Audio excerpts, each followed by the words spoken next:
Good evening, everyone. How you doing? It's Middle-Aged Gamer Guy here, also known as Mag. Welcome to another Tuesday night gaming chat where we talk about all the latest gaming news and reviews from the last 7 days or so.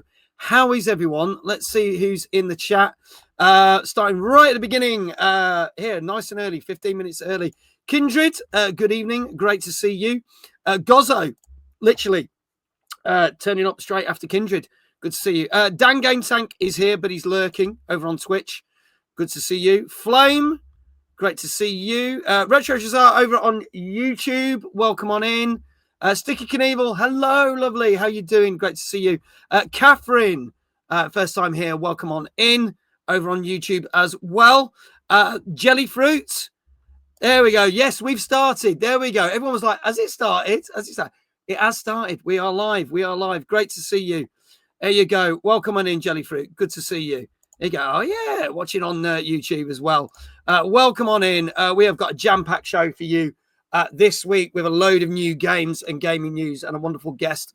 But as always, I can't do this show alone. I've got to have my co-host who knows the most. So please welcome the one and only Mr. David Jones. Good evening, mate. How you doing? I'm good. How are you? Not too bad, thank you. How's everyone in chat? Hope you're all doing well. I think we've got a good chat kicking off already. People are there. People are there. Jellyfruit says sub. Thank you so much. Greatly appreciate it. Greatly appreciate it over on YouTube. Thank you. Dave, what have you been up to? What have you been playing this week? Oh, I've been playing through the DLC for Indiana Jones The Great Circle, the Order of Giants DLC. Played that, finished it over the weekend. Nice. Not too bad. Quite enjoyed it. You know, nice little expansion. A few of the puzzles didn't quite, gel with me. So yeah. I ended up cheating a little bit with the walkthrough just to get through because, sometimes in these puzzle games, the puzzles just click and you can just flow through and get them perfectly. Other times you're kind of thinking, what does he want me to do? Don't get it at all. I had a few puzzles like that. So I gave it a bit of time and thought, fuck it, I'll get through the damn game. Too much else waiting in the backlog to play. Let's find a walk through an IGN or something like that and just cheat our way through. So I did that. But as I say, for the most part, it was quite fun. Enjoyed it. And then apart from that, it's pretty much still been Battlefield 6. Still enjoying that, and they're still bringing out more content for that. So a new map came out today, the new mode. So try the new map. Haven't tried the new mode yet, but the new map seems pretty good. Set in like a sort of Californian suburb with a nice golf course there for you to tear around on in your tanks. Nice. You're really going to piss off the greenskeeper because those tanks ain't going to leave it in a good state. But it is good. It is more of the sort of chaos you expect from Battlefield. So I can see myself sticking with that, easily for the rest of the year, no question. I think we're going to have probably answer the question of which is better, Battlefield 6 or the new Call of Duty, which we are going to be talking about later on this show. But we'll save that question till later. We'll unveil that. But obviously, Battlefield 6 massively kind of it's done really well. Battlefield 6 has done really, really well. So I think it's gonna. But yeah, we'll talk about that in a bit. Anything else you've been playing? No, just those two, mate. I haven't had time for anything else, unfortunately. No. How about yourself? What you been on? I've been playing. I'm just going to say, I'm going to just say to Jellyfruit, my email's in my YouTube. If you want to drop me a message about that, feel free, and we can have a chat about it. I've been playing more Ninja Gaiden 4, so I'm very close to finishing that. But last night, started playing the Outer Worlds 2. And as someone who didn't like the first game, I was kind of intrepid. Am I going to... I really enjoyed it. And I'm going to try and hammer through the rest of Ninja Gaiden 4 to literally jump onto that and play a lot more of that. I really like it. And it's kind of like there's some other games I've not quite finished. And I've just gone, well, I can't be bothered to finish them because they're not as interesting. Like Borderlands 4, I am so bored of. I can't tell you how boring that game is on so many levels.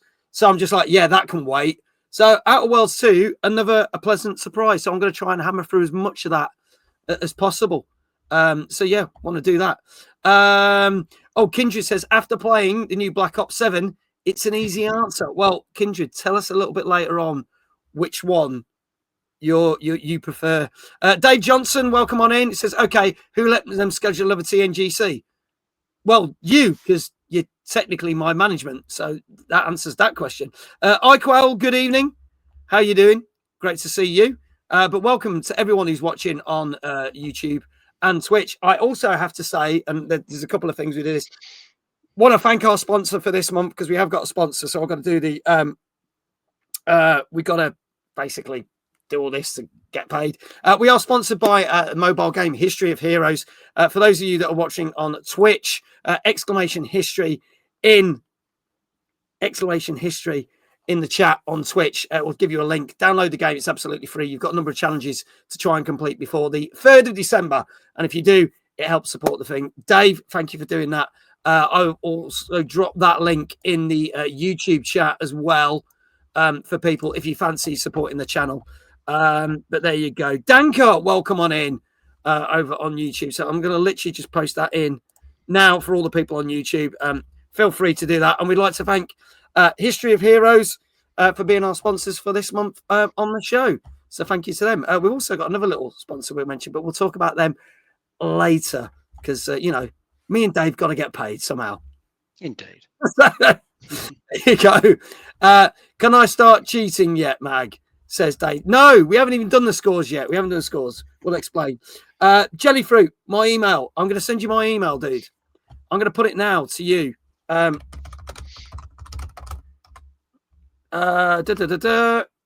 that. Email me about what you want to do, and there you go, Jellyfruit. You can email me, and then we can chat about what you might want to collab on. Absolutely fine. There you go. So, without further ado, let's bring our guest. Dave Johnson will email me too. Yeah, he emails me abuse. Yes, because he's my management. So there you go.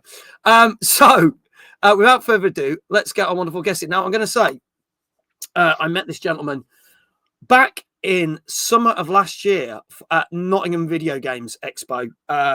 Amy and Alex's, I should say Alex and Amy, actually, not Alex, but yeah, Amy and Alex's event. Since then, I've met him at a number of different events. He came to Timeless and was greatly appreciative of that. But he not only is he a wonderful content creator and streamer, you might not know. I know some of you in the chat know, because I know you're watching, but you might not know that he has released his first game back in August. Self-published, self-produced, the whole lot. It's amazing. We're going to show it off. So please welcome our guest. And I'm also going to say a very special thank you to him, because our original guest couldn't make it. And he stepped in, and after having a conversation at Format with him, he was like, if you need me, I'll step in. And he's done exactly that. So a big shout out to the wonderful Azzavhar. Thank you so much. Good evening. Good evening. How's it going? Great to see you. Thank you for being here. It's a pleasure. Absolute pleasure. Thank you for having me. Look at that. And as if by magic, the links are there in the chat. You can basically find all his social media links and the Steam page to his new game, which we're going to talk about shortly. I want to say thank you to Rob Rion. Thank you for the follow. Also to Danny May. Thank you for the follow. Rob Rion is Mr. Azzavhar. There you go. That's the video game warriors jumping on in. Rob Rion, how's it going? Good to see you. He's going to have his whole entourage appearing on the channel, which is fantastic. And we like it when we have other people's communities and entourages and fans. It's all good. Gozzo saying hello, pal. Gozzo, how's it going? We've got Danny May with a follow as well. Welcome. Yeah, Danny May. Hope you did all right. Also, Beam Me Up Betty has just followed. So another video game warrior jumping on in. Beam Me Up Betty, how's it going? It's awesome to have you all here. Thank you so much for joining us on the show. And also, Azza, thank you so much for being here. So for people who might not know who you are, tell them about, let's start with your streaming career and your YouTube career. Let's start with that, and then we'll get to the stuff about the new game. It's a long story, really. I've been at it 10 years, more than 10 years. So yeah, it started with I actually started running events, very similar to yourself. Okay, and then went into some Twitch TV live streaming, and then went into some YouTube videos and stuff like that. Started streaming in 2015. Yeah. So originally, the first game that I ever live streamed was I had a friend that wanted to see a game called Vampire: The Masquerade Bloodlines. So that was the first game that I ever live streamed. Highly recommend that game, by the way. Please play Vampire: The Masquerade Bloodlines if you get a chance. It's an absolute classic. Yeah, custom characters and stuff like that. You can like do different ways of playing the game, different vampires, different skills. It's a very good game. Highly recommend it. There's loads to tell you. I don't know. This started making YouTube videos, and there's all sorts of stuff to say, really, dude. But... Yeah, I was going to ask you because we obviously we talked about the. I'm going to say the new game, Bloodlines 2. Have you had a chance to play that? I want to know your thoughts on if you're a big fan of the first. I haven't had a chance to touch it just yet. I need to find out if I need to find out how much like character customization and skill customization there is, because the reason that Bloodlines 1 was so successful was because it's basically developed very similar to the original Fallout games, like Fallout 1 and Fallout 2, where you can approach any situation in the game very, very differently depending on how you build your skill set out. Yeah. So, for example, in Vampire: The Masquerade Bloodlines 1, there's a certain vampire skill where you can be like very stealthy, and you can go invisible, and you can approach things in a very stealthy way. But in contrast to that, you could also build your character so they were like quite they're classed as like attractive, and they're very persuasive, so you could like talk your way through a situation and talk your way through a mission to get what you want at the end of the mission. I don't know how much customization there is in Bloodlines 2. Hopefully as much as 1, fingers crossed. I don't think there is. I did get to play the second one. I'm going to say I enjoyed it, but it's not what the first game is. It's Kindred agrees with me. He says I'd say it's less than 1. I tell you, I enjoyed it, but I think anyone who loved the first one may be disappointed by the second one. But anyone who's not played the first one, like me, I quite enjoyed the second one. I'm not going to lie. It was all right. It was all right. Yeah, I mean, I will like it because it's Vampire: The Masquerade, and I'm a Vampire: The Masquerade fanboy, so I will buy anything they produce. It doesn't really matter. But if you want like an absolute banger game, play the first one. Yeah, there you go. Kindred said 1 is better if you like Vampire: The Masquerade. Now, obviously, you've been streaming and making content for 10 years now. How did you get into basically creating your own game? Because you've in August you released your game Loki the Lynx, which we're going to show the trailer in a minute for. So how did that come about? Well, I've been obsessed with video games pretty much since birth. So like back in the day, I started gaming at 4 years old. I was the kid that sort of drew. I had like folders with A4 paper in these folders, and there was like I used to draw like level designs, character designs, and like how the enemies would approach the player in the levels, and like how the stories would progress through these games and stuff. So I've been making game designs since I was 4. Blimey, okay. So I'm now almost 40. So I thought it's now or never. I've got to get something cranked out. Do you know what I mean? So yeah, I just had a bash at it basically. So like over the past few years, I started with like learning different coding languages and different game engines. So I learned a bit of like the Unreal Engine. I learned a bit of the Unity engine, and then learned some coding. So Unity uses C# as its coding language. I then learned another engine called Solaris, and that uses a coding language called Lua. And I tried all these different engines and coding languages, and I'm not gonna lie, learning coding is very difficult. Right. Okay. It wasn't until I eventually landed on Godot, and Godot has its own coding language that's just called Godot script, or sometimes abbreviated to GD script. And the reason that kind of clicked in place then was because I'd already had a couple of years of like learning some C# and learning some Lua, so I had like a general grasp on the concept of coding. Yeah. So with GD script, the reason that it clicked in my brain was because like how GD script has been created is like it piggybacks off of a language called C++, but it shaves off the stuff that you don't need. Right. So Okay. it like simplifies it, if that makes sense. Yeah. So when I looked at GD script, it made a lot more sense because it only had what I needed to see to make a game. Nice. Okay. Whereas in contrast to that, if you looked at a language, for example, like C#, C#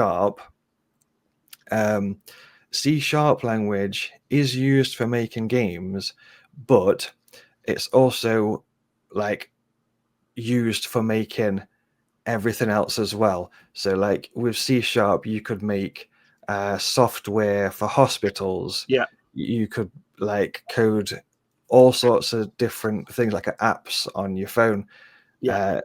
All that type of stuff. It can do like a massive variety of things, whereas GD script is like games. Yeah. So that's when it clicked, and I was like, I can do this. Okay. I'm going to go and do this. So how long was the process from you going, right, I can do this now, to getting to the point of release back in August? It was probably about 12 months of like jumping into it. So I started just by learning some like Godot tutorials and like platformer tutorials and stuff like that. And then I started to get a character moving and stuff. I was like, okay, this is kind of like taking shape now at this point. Awesome. And then just built it from there. It's like really difficult to like explain because like it just builds as you go. So it's like you start off making a character that can move left and right. Yeah. And then you want to do other things, like now they want to collect something. Now they want to collect something to gain extra lives. Like, how do we keep track of extra lives? And the complexity of the game just builds and builds and builds. So it's like at the end, it's like ridiculously complex. And it's like one of those things where like if you move like one line of code, it can you've got to be so careful because it can just mess up the whole game. Dag says, I personally would love to understand coding. I'm just getting my head around Python. Yeah, it's interesting. Like I would like if you get a chance to learn coding, please learn it because it's like super useful. And I feel like the way that the world is headed with like technology and stuff, like it's such a useful skill to have. Even if you're not bothered about video games, you could use it to like make whatever you want. Yeah. And I think what's fun about it is like one of the selling points for me is like at first it looks like an alien language. It's like trying to learn ancient Egyptian hieroglyphics. But once you get your head around it, it's actually really fun and quite creative. It's almost like creating, say, for example, creating a world in Minecraft and being that level of creative. It's kind of like that, but with typed text. Because you can just make up anything you want and it just then exists. Yeah. Which is really fun. Well, should we see what all that text and coding made? Because we will play the trailer and then we'll tell people how you can get the game. Yeah, so sure. Let's run the trailer. This is Loki the Lynx. This came out in August. Let's have a look at the trailer now. Join Loki the Lynx on an epic new adventure as he leaps into action to rescue his friends from the dastardly Dr. Amygdala. Run, Jump, spin, slide, climb, and blast your way through 5 vibrant worlds, each bursting with unique challenges. Make your way through a lively forest filled with bouncy mushrooms. Blast through an enchanting crystal cave using powerful cannons. Feel the heat as you dodge sizzling lava in an explosive volcano. Slide carefully over slippery ice in a frosty snow cavern. Stay sharp as you navigate quicksand and hidden traps in a mysterious desert. And outsmart crafty robots while riding conveyor belts in a wacky factory. Keep your eyes peeled for colorful coins and hidden keycards. You'll need them to unlock secrets and advance through Loki's journey. Packed with hilarious moments, lovable characters, and thrilling platforming fun, Loki the Lynx is the adventure you've been waiting for. Are you ready to help Loki save the day? Loki the Lynx, jump into the fun.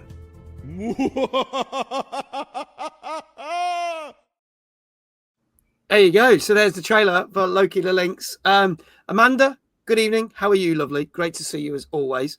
Let me just bring up the Steam page. So if anyone is interested in getting the game, it is less than £13 on Steam right now. As I say, went on sale on the 5th of August. Let's bring up there. But if I can get the mods to bring up the link as well so people can click on the link.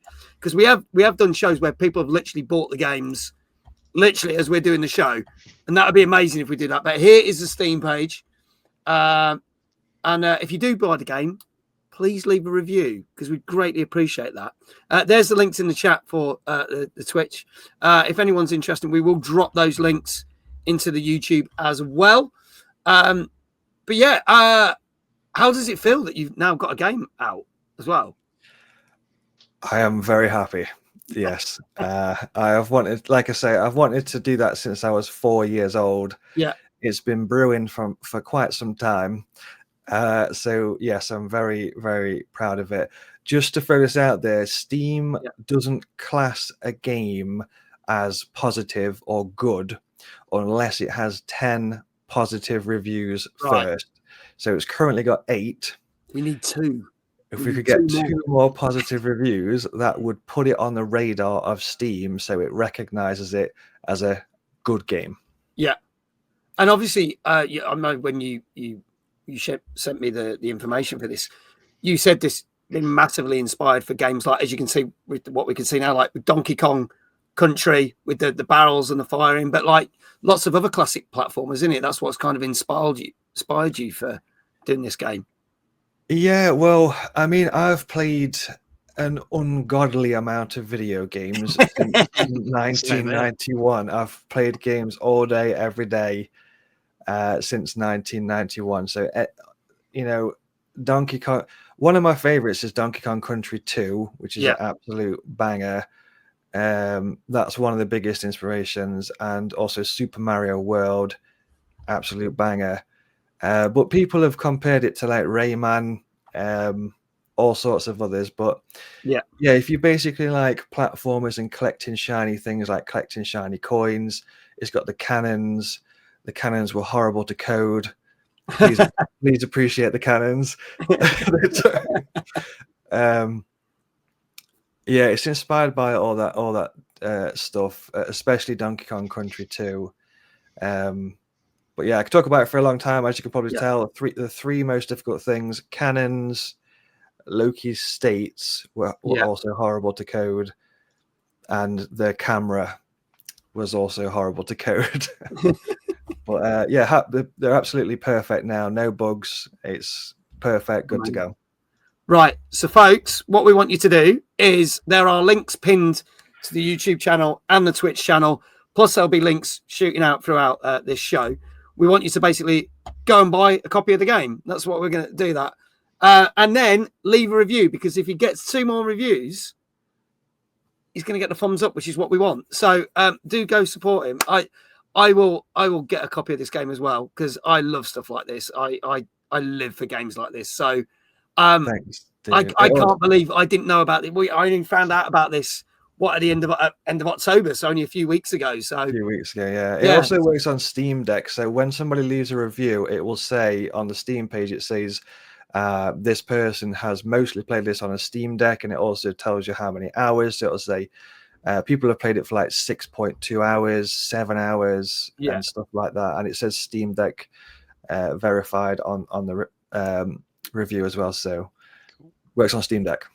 That's fine. That is awesome, folks. There's no reason not to play it.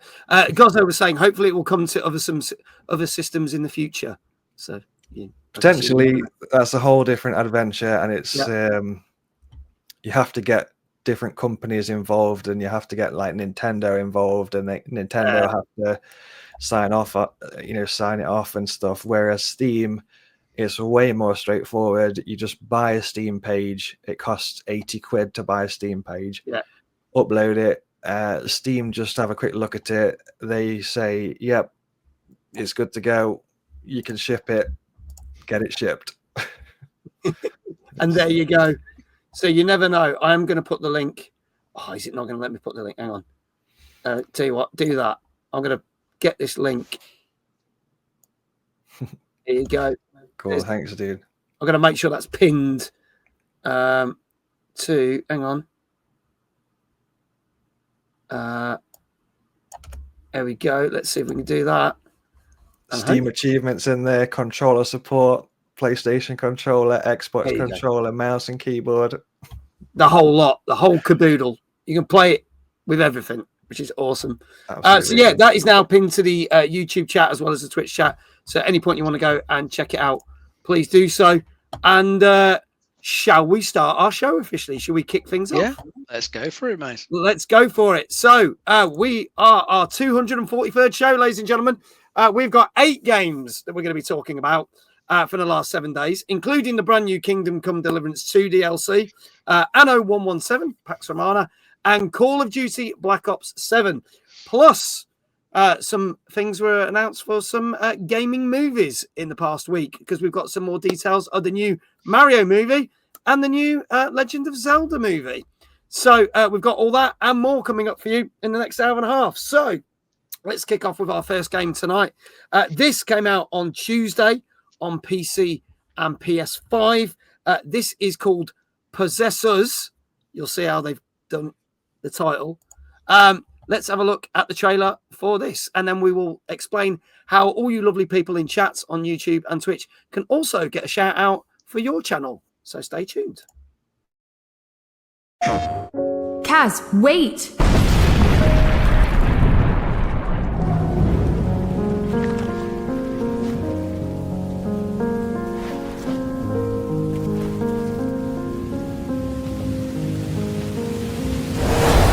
No.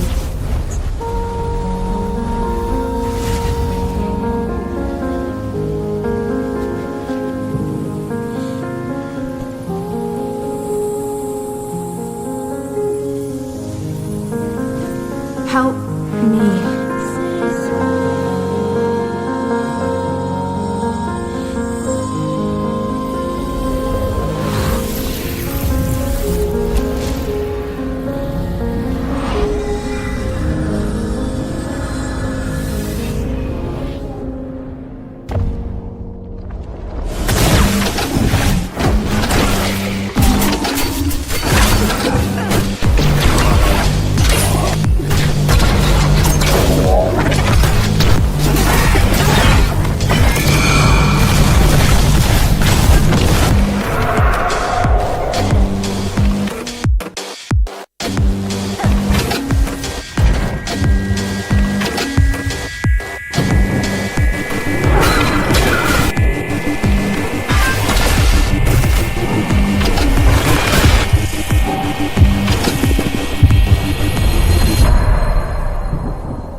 There you go. So that is our first game tonight, Possessors, which came out last Tuesday on PC and PS5. Dave, tell us a little bit more about this one.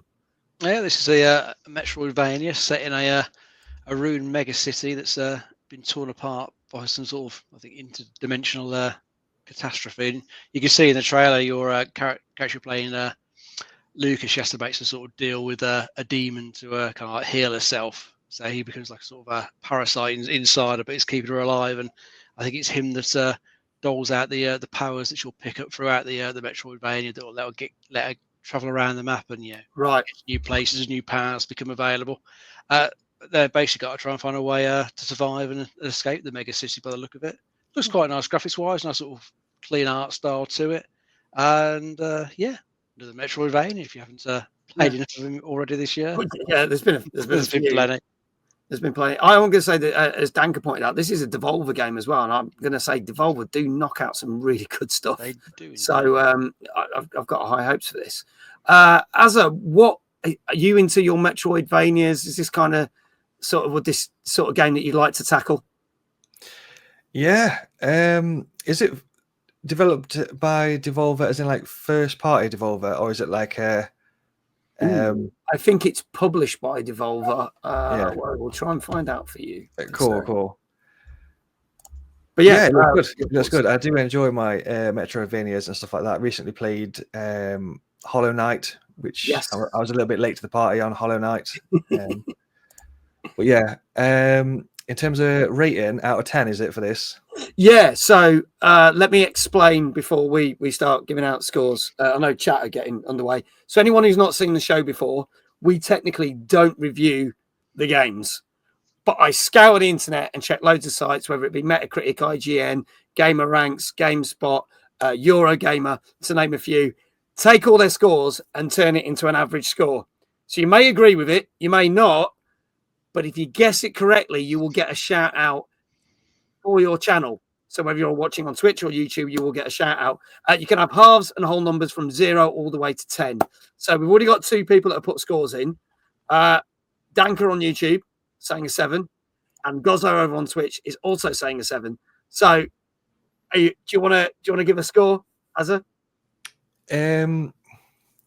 Not sure. It's quite similar. Have you played Blasphemous? Just to throw that out there. If anyone's played Blasphemous, it's got a similar not setting as such, but it's got a similar vibe, like with the cutscenes and stuff like that. There's a lot of people saying 7. Yeah, it's always a safe score to get with. We call it a safe 7 on this show. If people are not too sure, but you can have whatever you want. But it's you can have the same scores as people if you want to. That's absolutely fine as well. I don't know. What do we think? Any video game warriors in the house? What score are we going for out of 10 here? Let us know. I'm going to go. Can I go for a 6.5? You can go for a 6.5. Yeah, no worries. 6.5. This one is actually all done by Devolver. So this is a Devolver game. In that case, I might change my score. Go for it. If it's all done by Devolver, I would say more like 7.5. Okay, going for a 7.5. All right. Retro Jazar on YouTube is saying a 7. Flame on Twitch saying a 7. Iquel says, I missed the trailer, but 7. See, it's a safe guess. You can still... Kindred saying a 7. Dave, what say you? I'm going to try a 7. Let's see if everyone else You're going for a 7 as well? Yeah. Okay, so everyone's gone for a 7, and our guest has got a 7.5. If anyone else wants to put a score in the chat, this is your last chance. This is Possessors, which came out last Tuesday on PC and PS5. And if there are no more guesses, I could tell you... Danny May. Hello, Dan. Right, awesome. Perfect timing. To break the 7s, I'll go an 8. Thank you, Danny. Appreciate that. If there are no more, I could tell you that the mods are not going to be very happy because they're going to have to give a lot of shout outs because this did score a 7 out of 10. So there you go. I say 7 was the way to go. Yeah, there you go. Becca Darbs, thank you for the follow. And Becca said a 7.67, which I'll have to round down to a 7.5 because I can't, my brain can't compute it when you start throwing numbers like that at me. But there you go. So everyone who said 7, congratulations. So Kindred, you're going to get a shout out. Flame, Iquel, Retro Shazar, Gozo, Danka. Iquel says, I'd hate to be a mod right now. He is one of the mods. So there you go. And obviously, Dave as well. So you can actually do a special command for Dave on the Twitch chat, !Dave, because Dave isn't a streamer or a content creator. So we have to give him a shout out in a different way. So Dave, how would you like your first shout out? We'll start you off with some spinning on the chair. Brilliant. That's Right. always a good way to start. You're gonna love this, Azza. This is prime time content. This, all right. This is what Twitch and YouTube was made for. You ready? I'm excited. Here we go. Diver!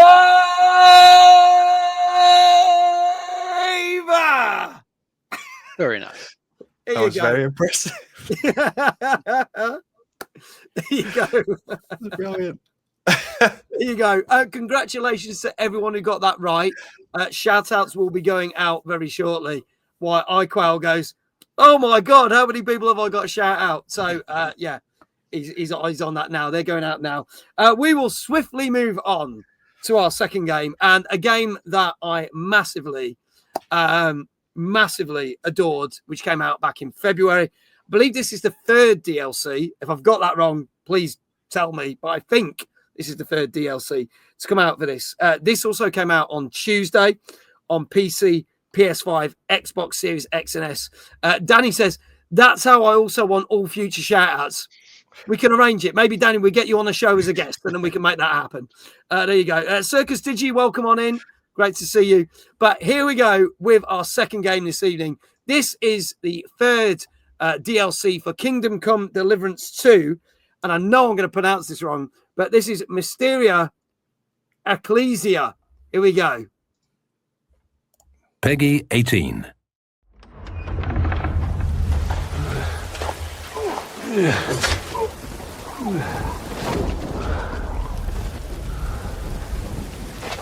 Ludov, Albig's assistant is alive.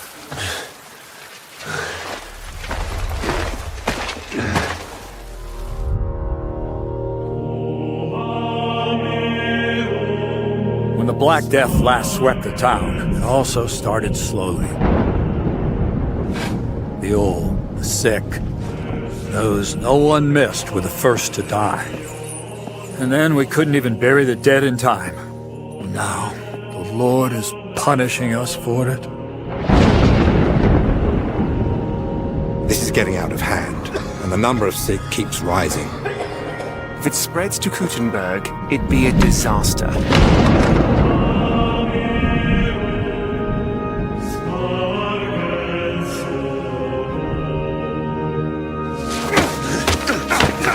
O Prince of the heavenly hosts, by the power of God, thrust into hell Satan and all the evil spirits who prowl about the world, seeking the ruin of souls.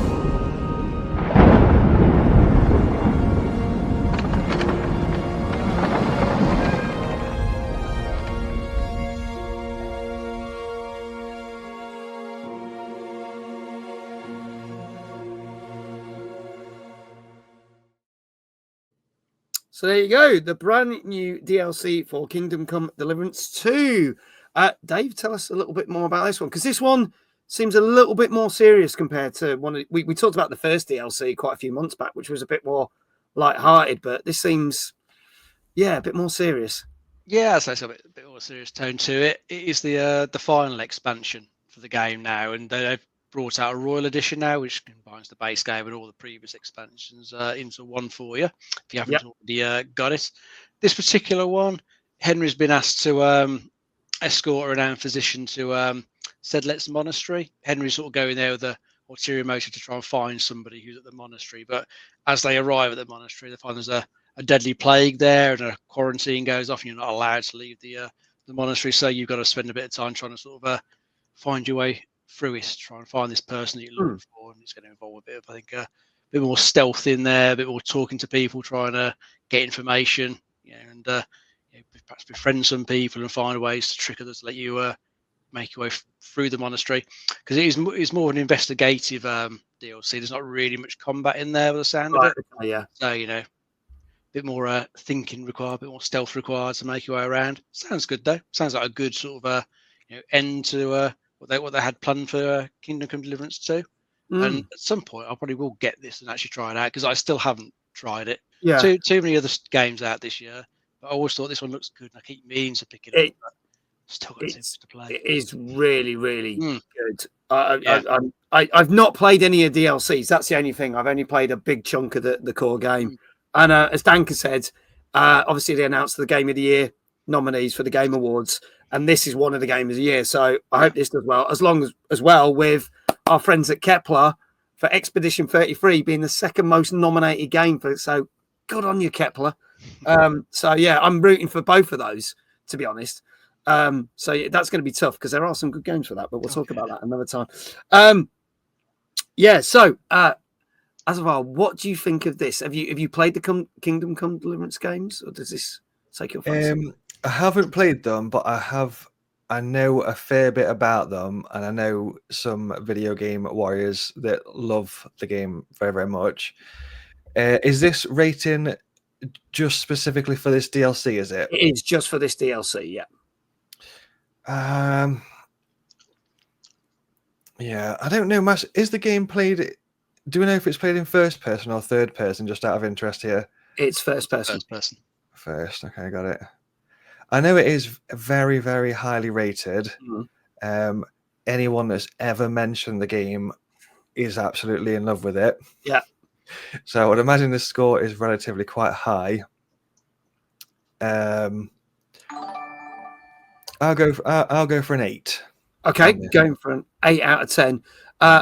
Thank you to L4CE123. Thank you for the follow. Greatly appreciate it. We've got a number of people saying, Danka was saying because it's got a Game of the Year nod, he reckons this DLC has got 8.5. Gozzo also saying an 8.5.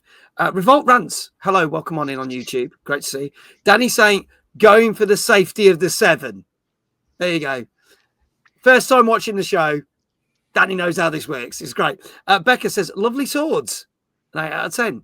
Iqual says, I think I missed the trailer again, so I'm going for a 7. He needs to pay closer attention. So he's busy doing all the shout-outs. That's why he hadn't seen the trailer. Excuses.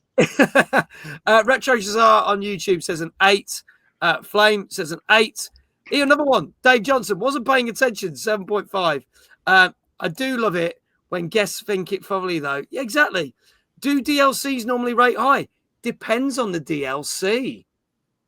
Because we've had some great ones this year, and we've also had some absolute stinkers. There you go. L4C123 saying 7.5. Dave, what say you? I'm going to try an 8 for this. Okay, going for an 8. Kindred also agreeing with you for an 8. Folks, this is your last chance. Get your scores in now. This is for Kingdom Come Deliverance 2, third and final DLC, Mysteria, Ecclesiae. I hope I'm saying that right. Which came out on PC, PS5, and Xbox Series X and S. And if there are no more guesses, I can tell you it scored very highly with an 8.5 out of 10, just for the DLC alone. So I need to play this game. Yeah, tells you how good the actual game is, and no wonder it's up for some Game of the Year awards. So yeah, 8.5. Congratulations. Nice. To, as I zoom up, Danka and Gozzo, who said 8.5. Some of you were very close, actually. Some of you were very, very close. So there you go. Well done. So there we go. Those shout outs will be going out now. And while that's happening, let's talk about our first news story of the week. Literally last week, Sony basically announced that they were disappointed with Bungie. More so, disappointed with Destiny 2. I know Circus is in the chat and she's a big Destiny 2 fan. I mean, this is what makes me laugh because they basically bought up Bungie. And we're like, we're going to buy it up. So we own Destiny 2. Also, hopefully going to own the game Marathon, which is still yet to see the light of day. It has been delayed and allegedly is due to come out next year. However, it's not gone that well for them because Destiny 2 has ended up costing them over 3 billion yen. And has basically means that it's not performed as well as they hoped. Some of the new DLCs that came out didn't play as well as some of the previous DLCs that came out. And this means it's actually dragged down Sony's profits generally. So it's actually affected Sony as a whole. On top of that, after Sony acquired Bungie, there was multiple layoffs over a number of years. So there's a lot of pressure on Bungie, not only to deliver on a new DLC that comes out next month for Destiny 2, especially when you look at the fact that their concurrent players is dropping, because on Steam alone, they had 300,000 concurrent players on most days, and that has dropped down to at least 13,000. It's a massive drop. Yeah. That was just last weekend, 13,000. So they're hoping this new DLC is going to revitalize it. And obviously, they are hoping that the new marathon game will see the light of day next year, because Bungie have been criticized for overexerting their staff, pushing them too much, and then basically failing on a number of things. So Sony are basically like, we are disappointed with our purchase. Kindred just said, I love Destiny 2, but after Microsoft having them, Blizzard having them, and now Sony, surely they would realize Bungie is the issue. Well, that's the thing, and that's what I want to discuss. So do we think that Bungie can pull this back? Or do we think that Marathon will never see the light of day, because Sony do not want another Concord on their hands? Let's face it, do they? So what do we reckon? I'll start with Dave. I mean, the one thing you say about Bungie, they do know how to make good shooting mechanics. I mean, they did it brilliantly in the original Halo games that they made, and they did do decent shooting mechanics in Destiny. I mean, the Destiny games never gelled with me. Never really played much of them, but you can see, from what we have seen of Marathon, it's still got the good shooting mechanics there. They just need to, get the actual sort of game play and structure, I think, up to par for that. Because when they showed it off in the summer, kind of everyone was saying it just doesn't feel like it's ready. It needs more time. Yeah. Thankfully, they did, push it back. And I think it's meant to be out sort of by the end of March next year. Possibly, we'll see if they stick to that, but that is currently what's been said. So. Hopefully they'll be able to put it back and come back from some of the like plagiarism scandals that they've had as well. But I think probably regarding Destiny 2, I mean, I know people want these games sort of let go on forever and ever and ever, but surely at some point you've got to just call it a day on them, because eventually people are going to get bored of a franchise if it goes on too long. And I think perhaps that is part of the problem with like Destiny 2. It is starting to get a bit boring for some players now. They've played it for a number of years. It had the final shape expansion to finish off its story, and it's kind of just limping along on minor little expansions now. I don't know. It's a shame they didn't sort of plan it better and just like kill it at the end of final shape and have like perhaps like Destiny 3 in the wings to like revitalize it. Because I mean, you're not really going to get new players coming into Destiny 2, because like the original content for that is like canned off in the vault, as they call it, and you're kind of jumping in from, probably over halfway through the storyline if you try and play it these days. Well, this is the thing. Kindred's just brought up a thing saying, sadly not. For Destiny 2, they keep resetting the game, resetting the power levels, and locking old content behind walls and just rehashing the game. Sometimes there's only so much polishing a turd can be done. Marathon, if released, will flop. Well, do we think it will flop? It is tricky to say. It hasn't got good word of mouth behind it at the moment, has it? It hasn't got the sort of publicity and good word of mouth that Arc Raiders just had. What that's going to do. Marathon hasn't got that, unfortunately. Whether they can pull it back, I think it depends what they've done to the game since we last saw it. Yeah, because they've been doing like tests behind closed doors. We haven't seen what they've done to it, but it's going to be a tricky one. I don't think it's going to do massively well, but I wouldn't have thought it would be like Concord levels of crap that gets turned off after a couple of weeks. No, I don't think, but still, I think there's a big enough Bungie fan base, I think, to probably carry it along, but I kind of imagine it's going to be perhaps the huge numbers that Sony would be dreaming of for this sort of game. Okay. Lace, welcome on in. I'm glad I could call you out, because trying to say L4C1C3 was just my mind going. Lace says, Destiny 2 was all right. I only played a little bit, but I found it got boring quick. There's also way too much going on, like free-to-play mobile games, shops, battle passes, menus. It gets overwhelming. Not forgetting that back in September, they released Destiny Rising, a mobile version of the game, which is actually doing really well, ironically. But that's made by different people, which is ironic. So there you go. Marathon stuff I've seen looks a bit like Destiny 2 mechanics PvP. Circus. I played Destiny 2 every day when Edge of Fate came out. It flopped, and now I don't play it much now. And Circus is a massive Destiny 2 fan, or was, I should say. As are your views on this? I think this is like my heart kind of breaks for studios that are bought out by massive publishers. An example of that is Bungie. Yep. Another one of that, like from my childhood, is the developers called Rare. Yeah. And like what happens is like, because you have, when a studio starts, it starts small. It's like me making a game. Like Lace, by the way, in chat also helped develop Loki the Lynx.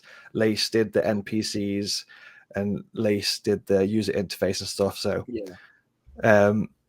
But as something starts, it starts off small, and like there's quite a lot of magic in a small team that's not like bossed around by people that are like needing to make shed loads of money, if that makes sense. Because like at Bungie, for example, would have started quite small, and they had like some magic with Halo, and like a lot of Bungie fans presumably would have started with Halo, and because they fell in love with Halo so deeply, they will follow Bungie to the ends of the earth. Yeah. But unfortunately, what will happen is like a lot of the people who sort of like initiated that magic at Bungie might not be there anymore. So because when I think anything that's creative, like developing video games, is quite creative, and as you know, a lot of people here will be very creative. Yeah. Everybody tuned in will be very creative. And when you create something, it could be like music, art, a video game, a story, anything of that nature, you pour a piece of your heart into that creation. So now that Bungie's been battered about left, right, and center, they've gone over there, they've gone over there. It's like the heart that made the magic, and you got that magic feeling from playing it. The heart has been battered around a lot, and there might not be that much magic there anymore, unfortunately. Yeah. Lacey said bigwigs have cottoned onto the game industry being $1 billion industry, or they see a profit. I think that's very true. It's a sad fact. Definitely. Yeah. And then if it doesn't work, they just drop the studios and lay everyone off, which we've seen over the many years that we've been. It breaks my heart so much that it's horrible. EA have killed many a classic studio. Yeah. Many. And Microsoft have done it as well.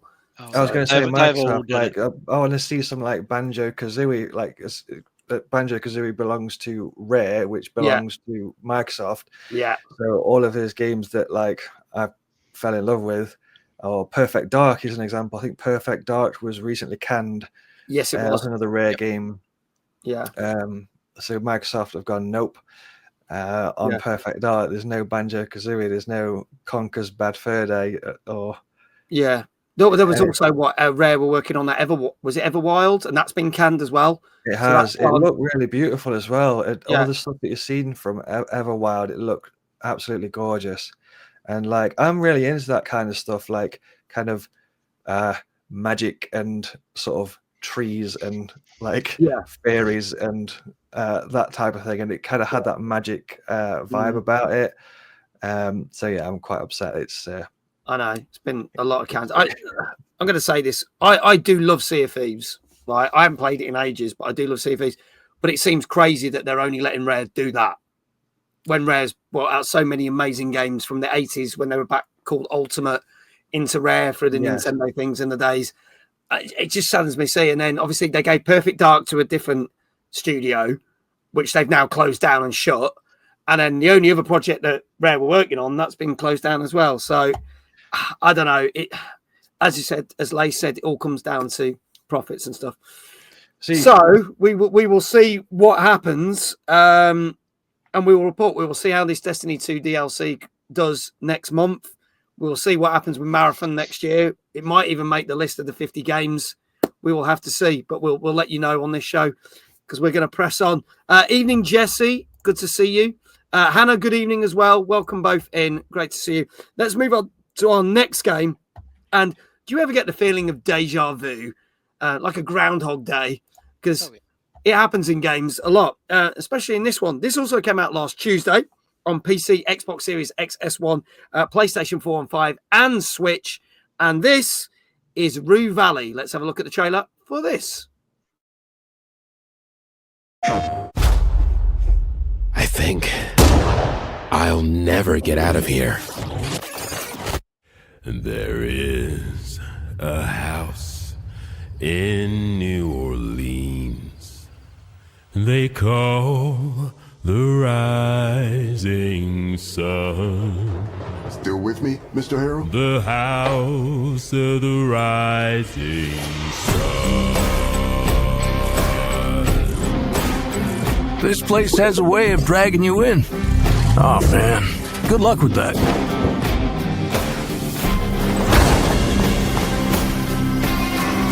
Let me tell you, newcomers never did anything good for our valley. Apology accepted. Remember, exactly 5 yards. Eugene Harrow. You're not exactly making this easy. Just what do you think you're doing? I think I'll never get out of here. In the house of the rising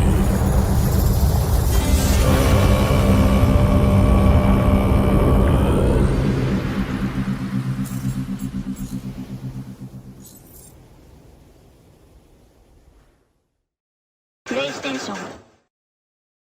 There you go. That is Rue Valley, which came out last Tuesday on PC, Xbox Series X, S1, PS4, PS5, and Nintendo Switch. Dave, tell us a little bit more about this one.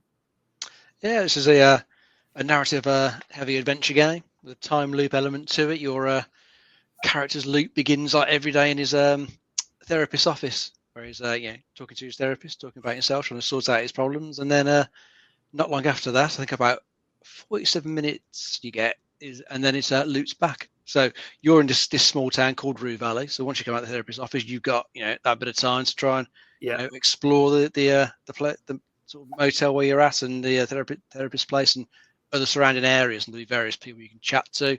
And so you're going to get chances to do a few things on like each loop. You'll learn more with each one, find ways to perhaps manipulate people, solve some puzzles, things like that, to try and find a way to break the loop.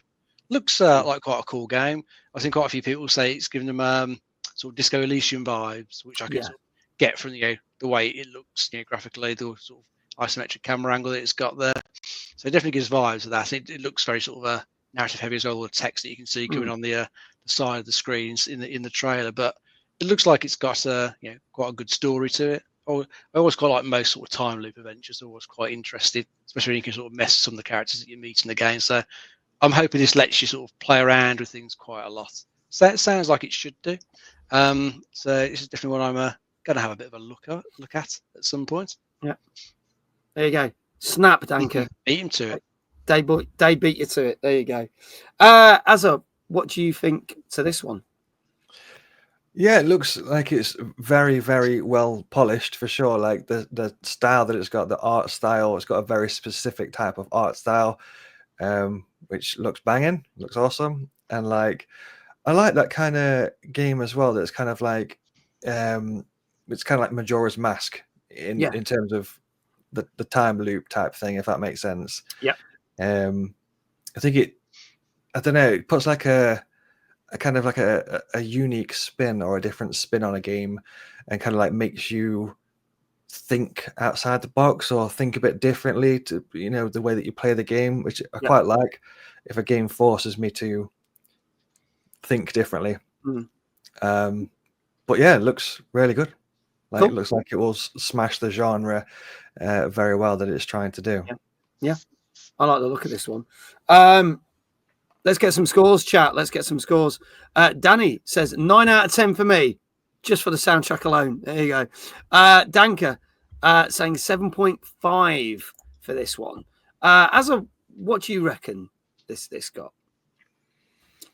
I'm definitely not an expert on this particular genre, but I do like the time loop thing.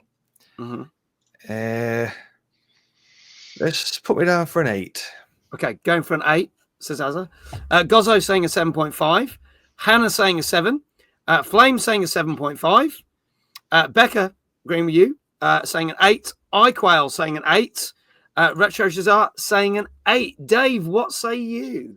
I was thinking of an 8 as well, so I'll go with that. Going for an 8 as well. Okay. Lace says Fantasia was a banging game. This had a good time loop.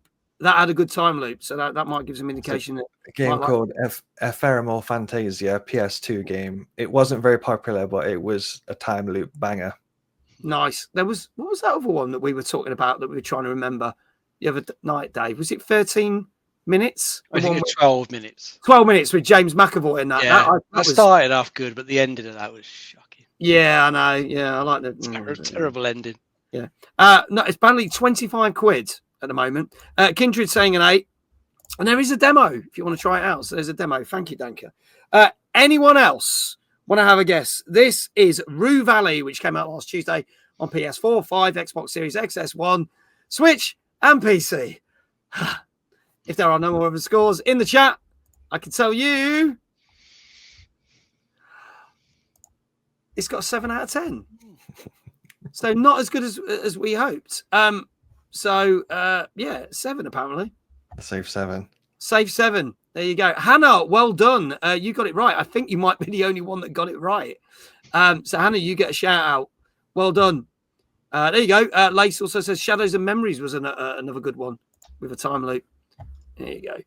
Hannah's like, whoa! Well done, Hannah. You got your first one right tonight. There you go. So the mods will be happy because they haven't got to do 100 shout outs this time. They've only got to do one. Let's move on to our next game. This was announced earlier in the year. And when the trailer first landed, nearly everyone said the same thing as I did. Oh, a new Tetris Effect game. And immediately went, oh, no, it's made by the same company that Tetris Effect, but it's actually a different game. This came out also last Tuesday on PC, PS5, and PSVR 2.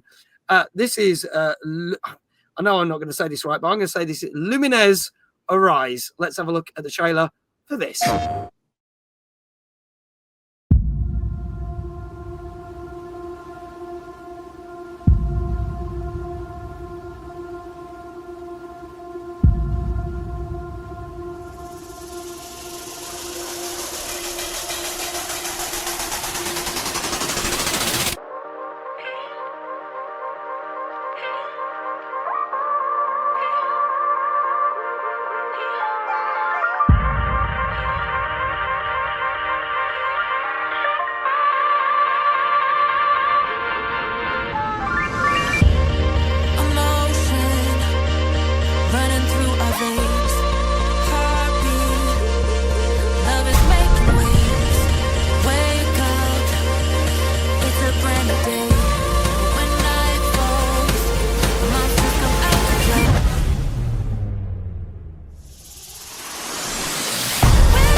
There you go, that's Lumines Arise, which came out last Tuesday on PC, PS5, and PSVR 2.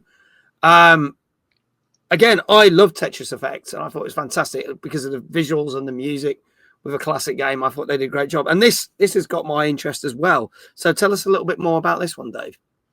Yeah, I mean, it's not a dissimilar sort of puzzle game to Tetris. You know, you still got to get the blocks and get the shapes together. I think you've got to get them into like squares.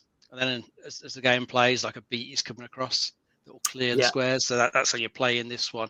But yeah, it's very similar to like Tetris Effect, and it's going for the whole like synesthesia sort of effect with all the sort of visuals and the music that it's like got going on in the background while you're trying to solve the puzzles. And it looks just as cool as Tetris Effect, you know, because it's doing different things with the blocks in like each stage. You know, some they're clocks, some they're like various other things, and Tetris Effect did a very similar thing, the way it kept altering the tetraminos in that. This looks cool though, and I'm sure it'll be really good in VR because that will really immerse you. Tetris Effect is really good in VR. But if you haven't got VR, I can imagine it'd be still a good experience if you've got a good pair of headphones on. Sit in a dark room, just stare at the monitor, watching all the stuff that's going on there. Just like it could be a really cool, absorbing puzzle game. I'd definitely give it a go. Okay. I'm guessing you love Tetris, so yeah, played a unhealthy amount of Tetris back in the day, for sure. But yeah, I think it looks really good. I would imagine that most people will probably play that game in VR for a guess. I don't know what you think, but yeah, it seems like people could slap on your VR headset and have a good dance for a long time with that game. To be fair, looks really fun, and the music is also banging as well. Like, one of the reasons that Tetris was so good was because also the music was very good. But yeah, put me down for, say, let's just go for 7.5. Okay, going for a 7.5. All right, a slightly higher safe 7, as we call it. Let's see what other people are saying in the chat. Danka saying a 9 out of 10. Gozzo saying a 9 out of 10. Lace saying a 7. Becca saying a 6. Hannah saying an 8.5. Becca says, I love Tetris, but there's too many shapes and colours for me. Can be a bit overwhelming with that, if it's not the old standard style, but yeah, totally see where you're coming from. 9 is a square number. Blocks are square. Logic, says Danny. Going for a 9. iQuail for a 9. Flame, 8.5. Retro Jazar, 8. Dave, what do you reckon? I'm going to try an 8.5. 8.5. Okay. Kindred coming with an 8 as well. Folks, this is your last chance. Get your scores in chat. This is Lumines Arise, which came out last Tuesday on PC, PS5, and PSVR 2. And if there are no more guesses, I always wait, because just as I say that, someone always puts the score in the chat. I can tell you that this did very well. It's got an 8.5 out of 10 on average. So, Dave, congratulations. You got it right. Hannah, second one you've been on the show, and the second one you got right. Well done, Hannah. You're doing flying away with this. So, well done.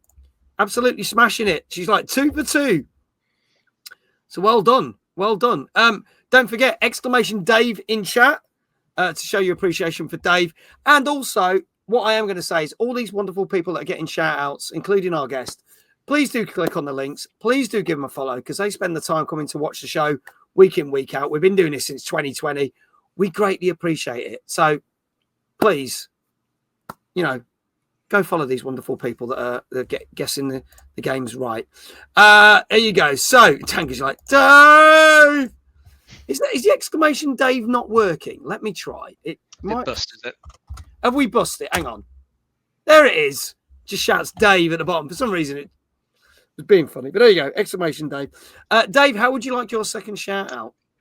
You can do your walk on from the side of the screen, mate. Okay. Real me or Bob Ross me? Or do the Bob Ross one. Bob Ross me. Okay. All right. I'll be back in a sec. You ready? As ready as I'll ever be. Okay.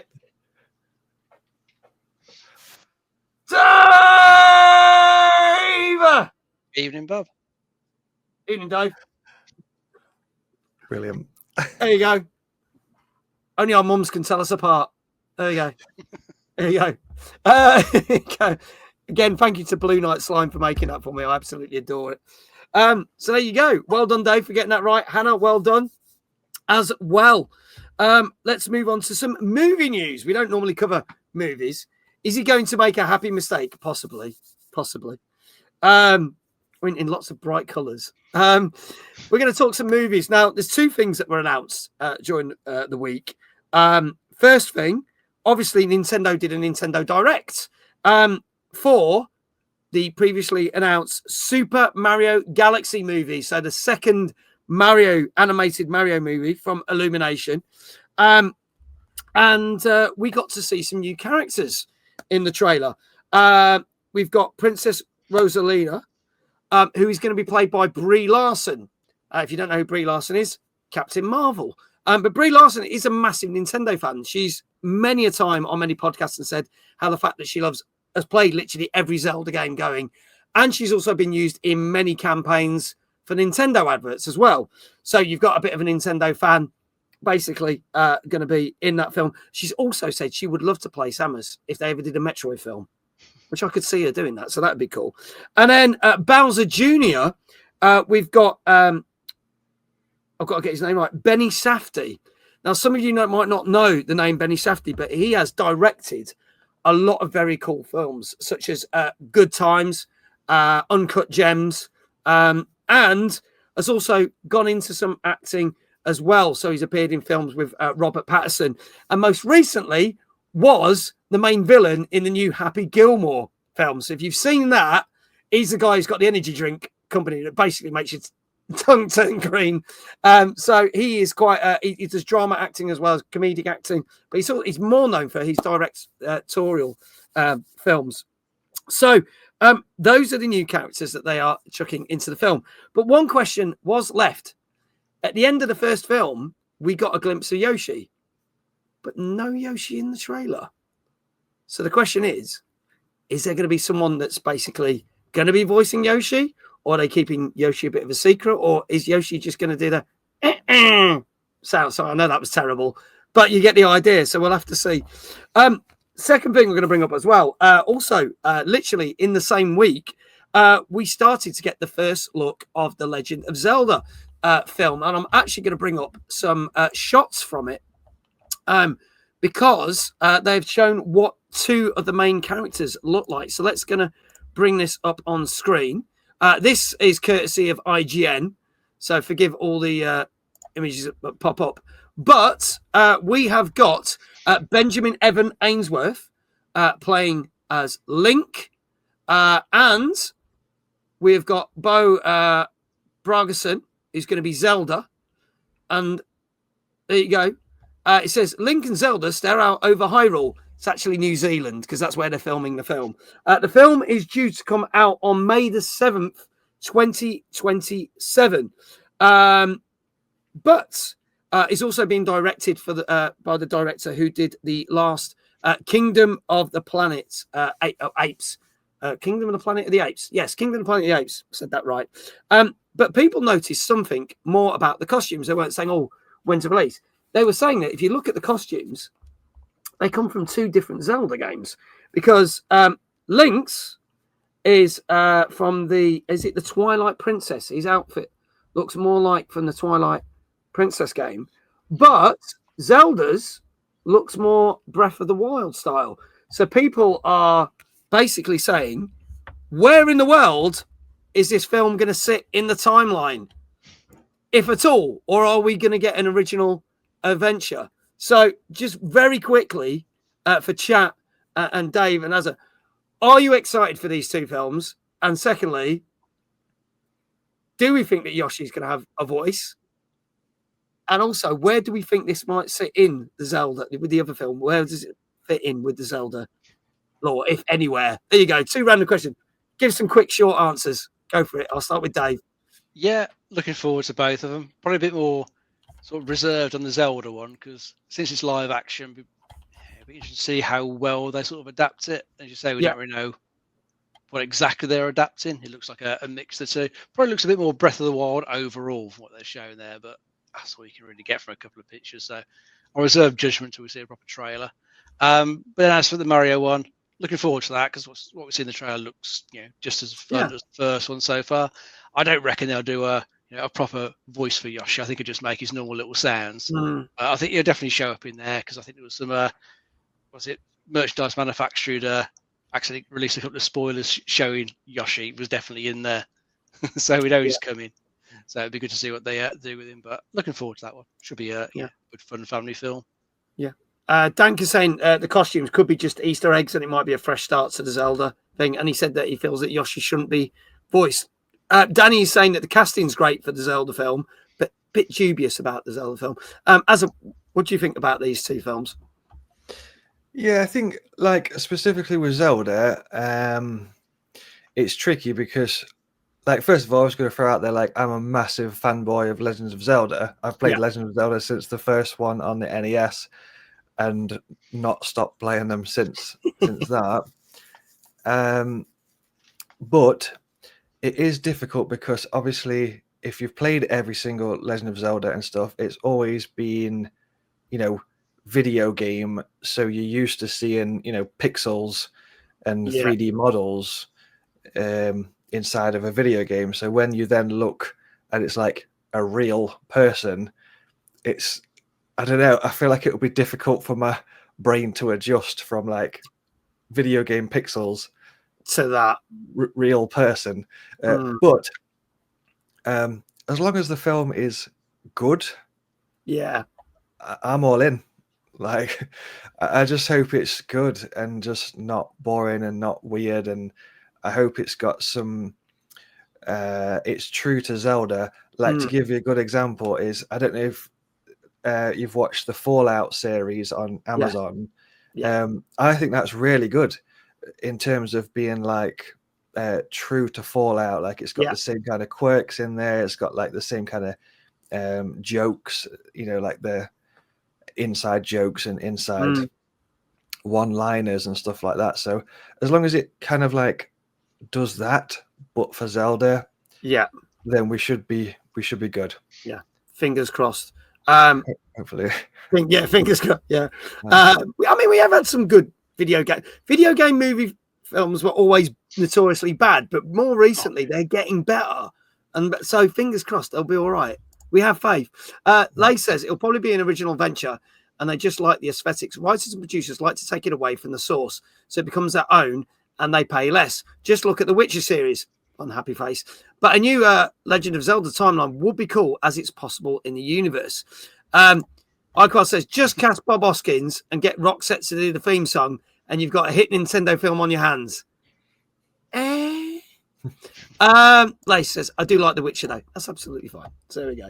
Well, we will report more when we find out more on these films, because obviously we told you about the fact that they announced a date for the Zelda film quite some months ago. I think it was announced back in January. We talked about this. And then obviously we talked about the new Mario movie when they first announced it on the Nintendo Direct. So stay tuned to the show for further updates. Let's move on to our next game. And this actually ties in quite well because we do have another sponsor, which we're going to do a quick shout out for. So as some of you know, I am partnered with Ubisoft, and we play some of their new games that come out. And obviously Black Friday is coming up, and Ubisoft are doing a massive sale with up to 90% off their games. You can even get Immortals Phoenix Rising absolutely free from their game store right now until the 26th of November. There is a code in the Twitch chat. Please use that code. It will help support the channel. But anyone who buys a game from today to the 26th will be entered into a draw to win a copy of Star Wars Outlaws Gold Edition for the platform of your choice. So whether it be PC, Switch 2, Xbox Series XS, or PlayStation 5. Ubisoft have given me another copy of the game.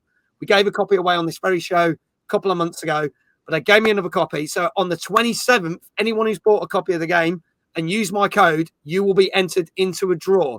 You can also, if you spend over 20 quid, use a further code called Holiday20, which will get you another 20% off the item that you've bought. So you're going to get an absolute killing on savings right now in the Ubisoft store. So there you go. Go knock yourselves out. That is live now.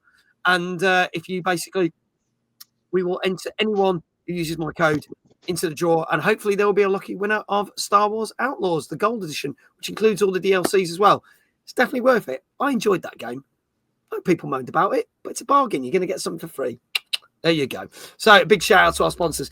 And obviously that ties in beautifully because Ubisoft have another new game out, which came out on Thursday on PC, Xbox Series X and S, and PS5. And this is Anno 117 Pax Romana. Let's have a look at the trailer for that.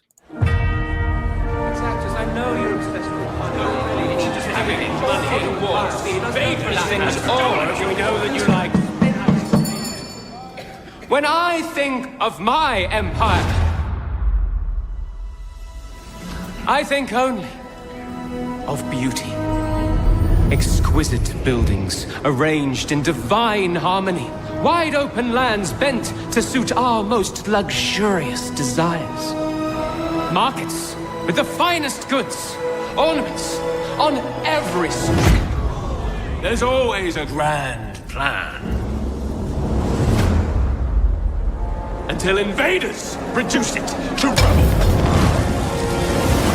Guided by Mars's hand, we shall build an unstoppable force on sea and on land. We shall protect our settlements and fight for the Empire, whatever the cost.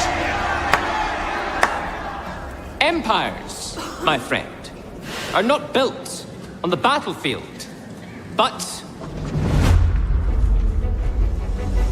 on the balance sheet. No space should be wasted. No resource left uncounted. An empire is only as strong as its command of logistics. Oh. Guess it's my go. I'm here for three things. Rome, the Empire, and a good time. I want to build amphitheaters, host games, conquer new lands, and then Romanize them. Wage war, broker peace. Maybe squeeze in a few of those aqueducts. You know, things with the water.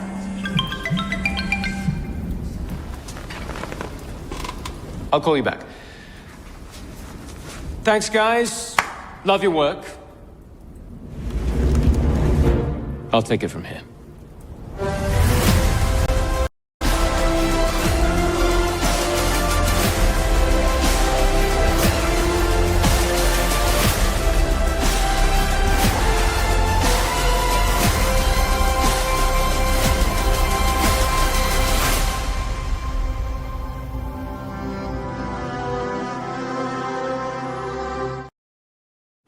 There you go. So the brand new Anno game, Anno 117 Pax Romana.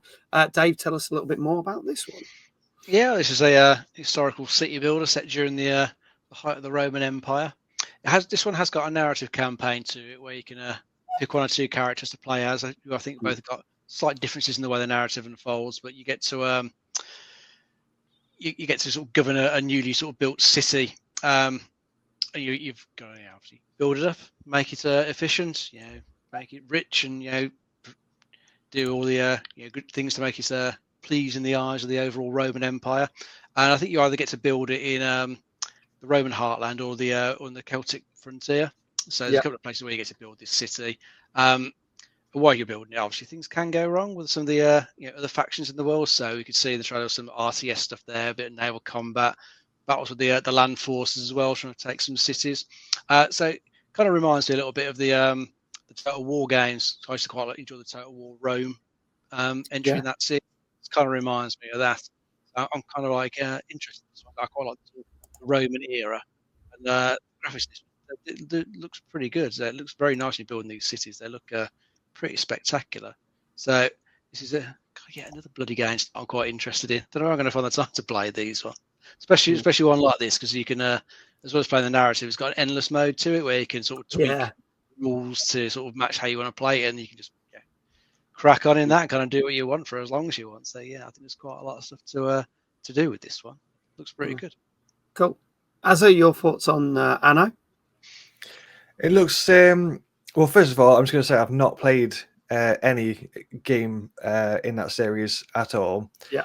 But I can see already that it's going to be a game, like once you kind of get into it, it's going to be something where you blink and 8 hours have gone. You know what I mean? It's like one of those where it's like, oh, it's tomorrow. So yeah, I can also see that they've put a lot of work into it. It's obviously very, very high quality, very, very, I would imagine it's a very high budget because it's got like a banging advert for starters. But yeah, it looks like very, very well polished, and it will be top tier at what it's trying to do, I think it will nail it. So yeah, like I say, not played that series before, but just looking at that, I'd probably pop it at like an 8. Okay, going for an 8 out of 10. All right, let's see what the chat are saying. Danka says the Anno series is always popular at 8.5. Gozzo going for an 8.5. Lay says 8. Veni, Vidi, Vici, Faro. There you go. Danny says looks great. 8.5. So lots of 8s, 8.5s. Hannah, an 8 as well. Chat, get your scores in now. What do you think? The Anno 117 Pax Romana that came out last Thursday on PC, Xbox Series X and S, and PS5 got. Dave, what say you? I'll try an 8.5. Okay, going for an 8.5. Retro Jazar saying an 8. Flame saying an 8. iQual saying slightly less, 7.5. Kindred, 8.5. Any more for any more? I always feel like an auctioneer when doing this bit. It's like bang the hammer down. I forget your little gavel. Yeah, like going, gone. We've got no more scores in the chat. I can tell you, no one got this. It's got 9 out of 10 on average. Nice. It got absolute rave reviews. Absolute rave reviews. There were some 8.5s, but most of them were right up there. So, yeah. Ubisoft done good on this one. I'll tell you that. Nice. Yeah, that is very, very impressive. Yeah. Won't say that this will save their bacon, but hopefully this will do them some good because they need they need a win right now. Bless them. Oh, they do. So there you go. There you go. So yeah, 9 out of 10. No one got it right. So no shout outs except for our guests. Let's do a shout out for the guest. The Empire of Rome is still strong. Indeed it is, Lace. Indeed it is. But yeah, let's give our guest a shout out. There you go. Go buy his game. Go check out all his socials. Go do it now. I mean, if you buy the game, leave a review because we will need some more reviews for that fantastic game. Thank you. Yeah. 2 more positive reviews. That would be amazing. We can do that tonight. Thank you. That's what we want, people. That's what we want. Let's move on to our next game. Possibly the biggest game release of this month. Some might even say for the year. Yeah, depends whether you like these games or not. Last year was a massive return to form for this series because we had Call of Duty Black Ops 6. So much so that it even got in our honoured mentions for our top 15 games of the year. So it didn't make our top 15, but it was certainly a decent enough game to get an honourable mention. And they followed it up straight away. But it's technically not a sequel to number 6, even though it's linked to 6. This is linked to Black Ops 2, just to make it even more confusing. So this came out on Friday, and our Xbox Series X, S1, PC, PS4 and 5, and is available on Game Pass Ultimate. As they churn them out each year, is this going to do as well as last year's? Or are we going to go back to a few years ago where we were just churning out some very mediocre crap? This is Call of Duty Black Ops 7. 2025 was just the beginning. Menendez already caused enough suffering. That's not gonna happen again. Let's take it to him.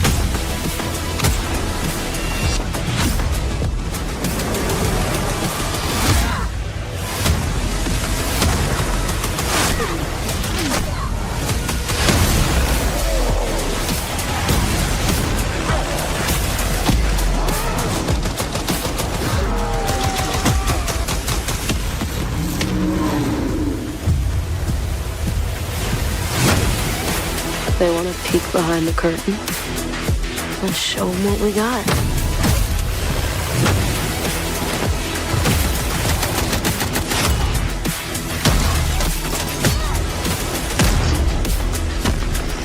They have no idea who they're dealing with.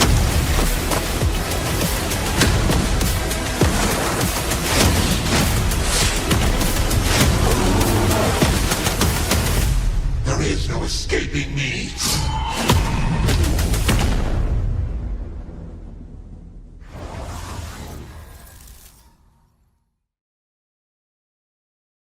There you go. So, brand new Call of Duty. It's like Christmas comes around once a year. Some years when we talk about this, we split up the multiplayer and the main campaign. Sometimes we combine it because all the reviews have landed at the same time. With this one, we're talking it as a whole. So everything, zombies, multiplayer, the campaign. All right. Just for people who've watched this show for all the years that we've talked about COD, which has practically been every bloody year that we have to talk about this. So Dave, tell us more about this particular Call of Duty.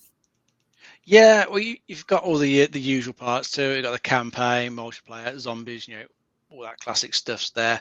The campaign this year is much more co-op focused in the way they've designed it, and they've designed it so that when you finish it, there's I think it is called End Game. Yeah, section that opens up at the very end, which is like kind of like an extraction shooter, but it's PvE. Even though there's lots of like other players going in there, it's PvE, and that's sort of structured in.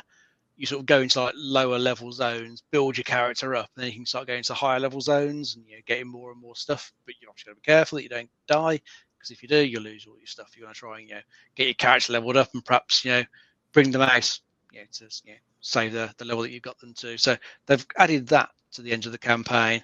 Multiplayer is its usual thing. Batch new maps, a few classic maps there.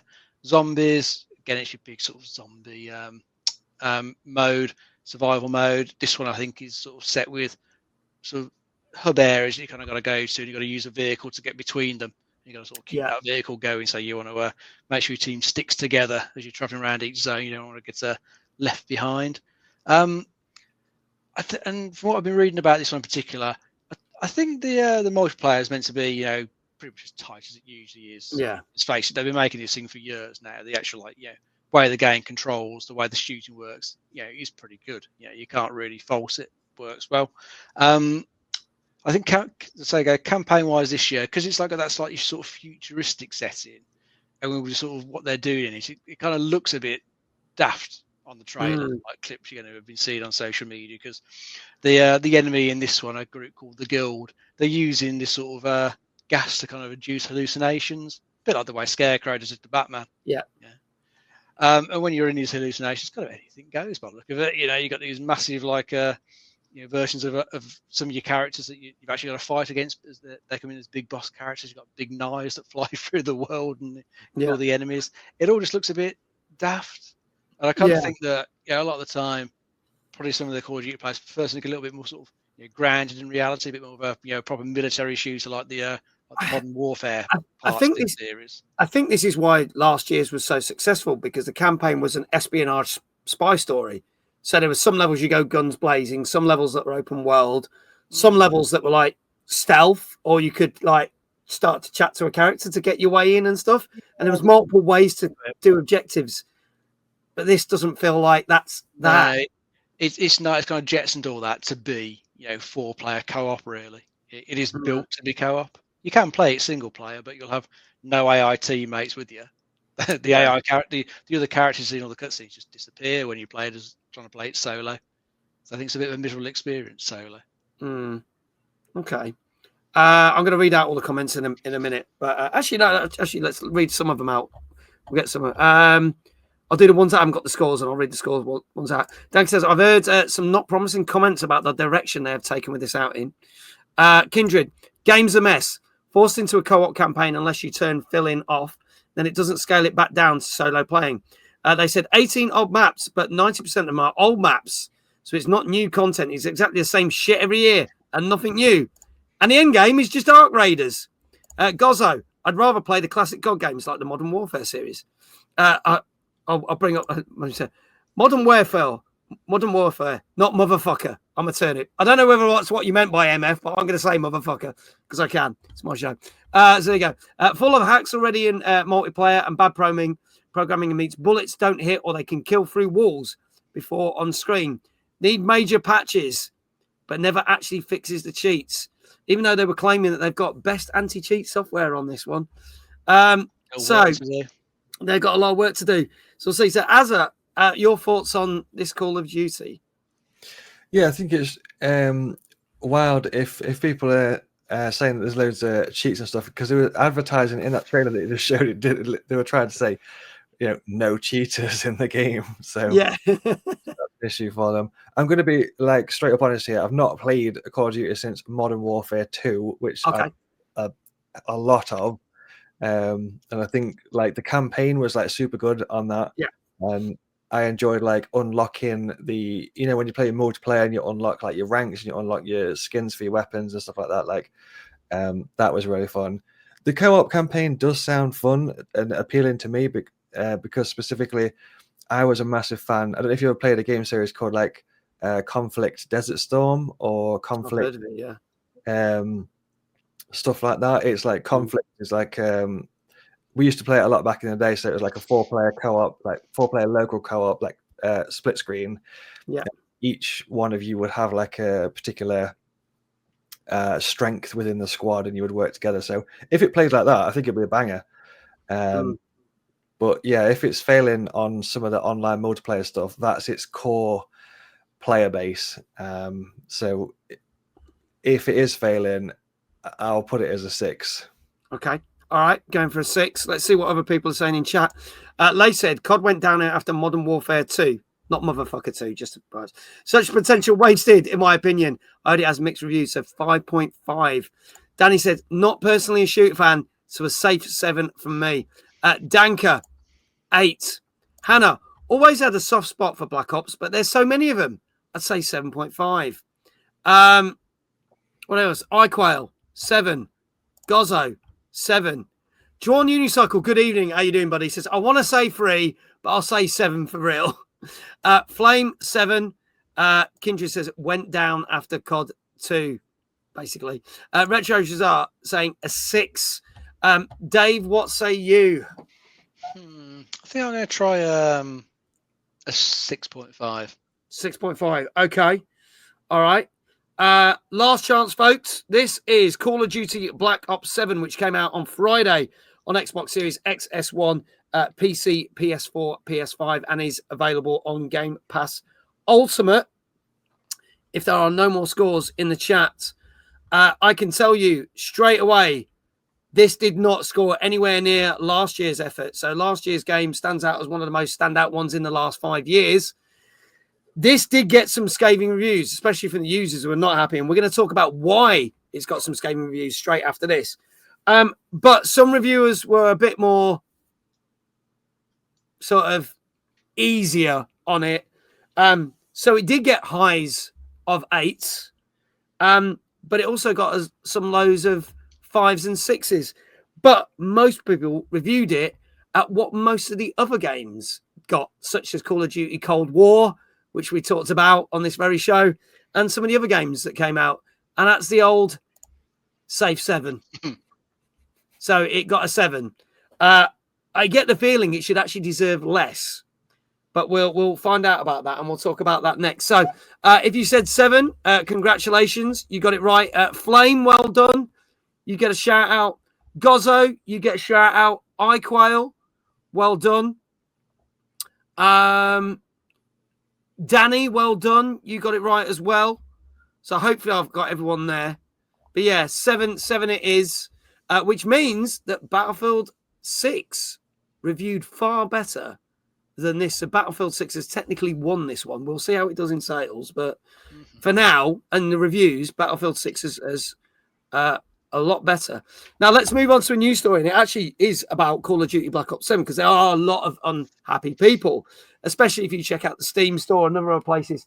There's scores as low as 1.5 user review scores. And mainly, not as much so for the multiplayer, but more the campaign, if anything, which you kind of go, well, why? Well, when this was announced, I said it was quite a cool idea that they brought a campaign that you can actually play with other players.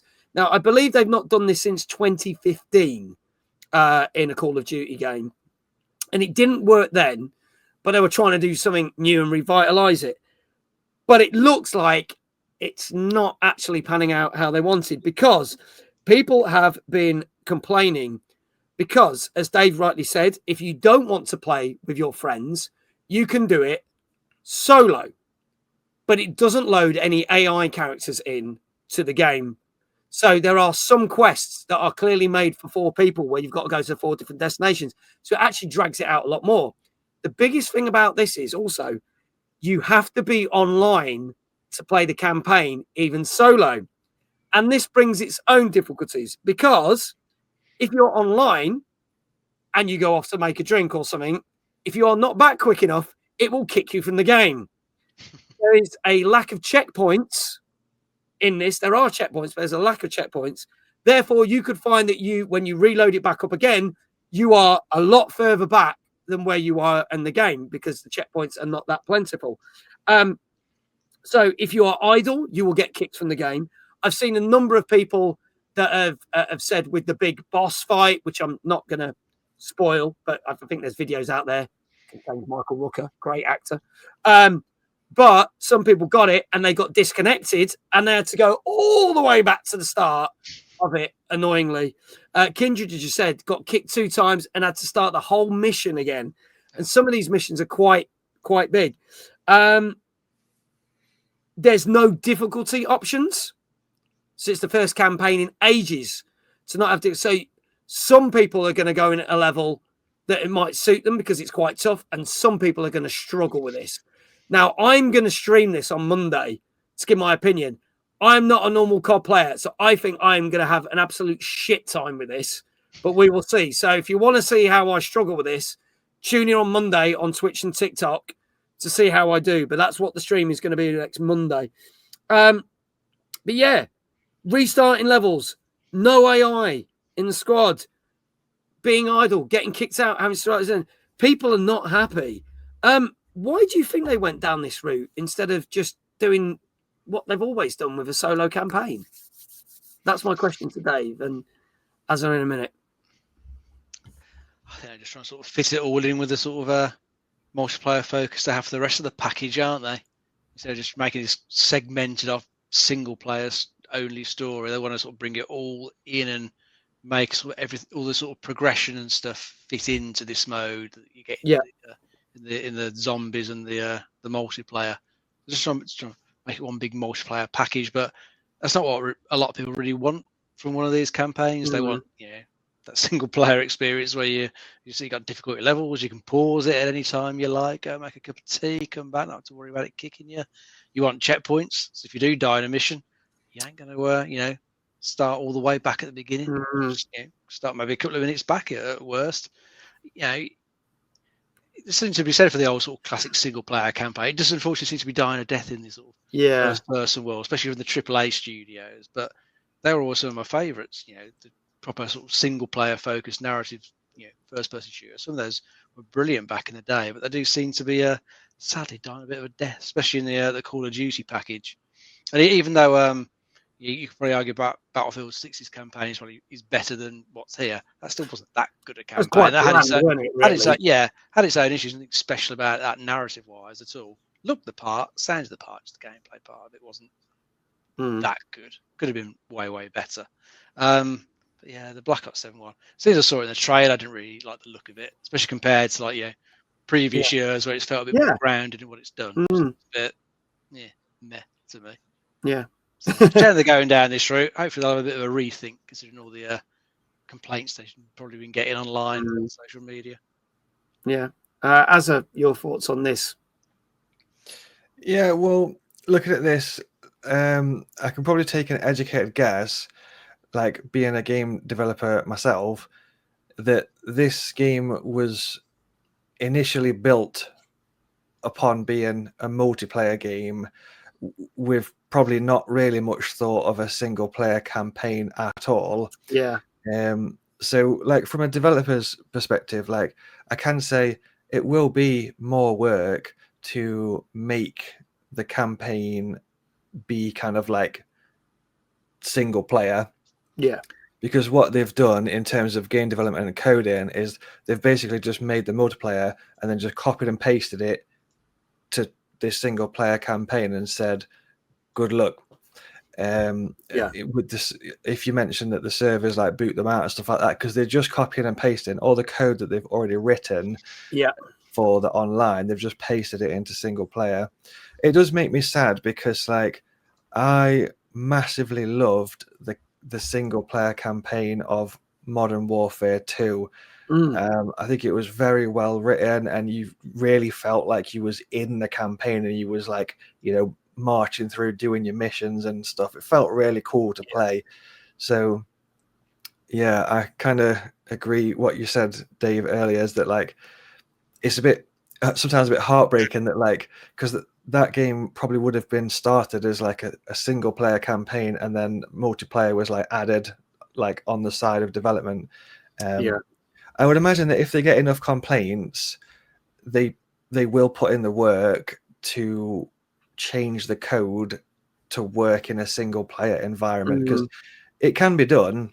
It's just going to be a bit of work for them to get it sorted. But yeah, makes me sad that we're not getting those really cool campaigns anymore, unfortunately. Yeah, I remember going, what was it, about 10 years ago, we had one Call of Duty that didn't even have a campaign full stop. And it was like, so yeah, it's a shame, because I honestly say this, I'm not a massive COD fan, but last year's game and campaign was fantastic. It was really fantastic. And I haven't said that about a Call of Duty game in years. And then it feels like this is a massive step back from that. And yeah, I remember. I don't know if you remember. There was some really cool achievements that felt fun to get in Modern Warfare 2. There was one that's called Mile High Club, which is you have to complete that like airplane level like in under 60 seconds or something. Yeah, and that was like really fun to do. It just felt good. Like the multiplayer was really, really fun, and the single player was really fun. All the achievements were really fun, and it was just a nice package of a game. Yeah. And it's just like, 2 thumbs up to this game. Whereas now it's like, we're going to build the multiplayer, just paste it onto a single player campaign and hope that something kind of works out okay, maybe. So yeah, it makes me a little bit sad, but it will sell. It's Call of Duty. Of course it will. The last 2 COD games are still in like the top 10 best-selling games of the year. So last year's and the year before. So, this will probably be in there somewhere. So, as we know. Yeah. I don't know what to score it, to be totally honest. Well, I mean, this is the thing. I will give it a try on Monday, and I'll give my own opinions and see what we think, whether it deserves that 7 or whether it deserves a lot less. Because I can't say it's as good as the 8.5 that last year's game got. Kindred's just saying, doubt if they're not asked about fixing the game, they will tweak certain multiplayer stuff. Of course, they've got a year to keep churning out content for that. But can't see them doing out with the campaign. I know they're going to keep adding stuff to the end game because they've already stated that, but we'll see. But anything else happens, we will tell you right here on this show. Let's move on to our final games of the night, folks, because we are pressing towards the end of the show. Now, I believe, and can someone check this for me, because I only found this out today. This came out on Friday on PC and PS5, and I believe it's free on PS Plus. Wasn't included. It's a free-to-play game. It is a free-to-play game. Cool. So, okay, because I saw that someone said this is free on the PS Plus store. So, this came out on Friday on PC and PS5. So, obviously, it must be free on PC as well. And this is the trailer for Where Winds Meet. Let's have a look at this.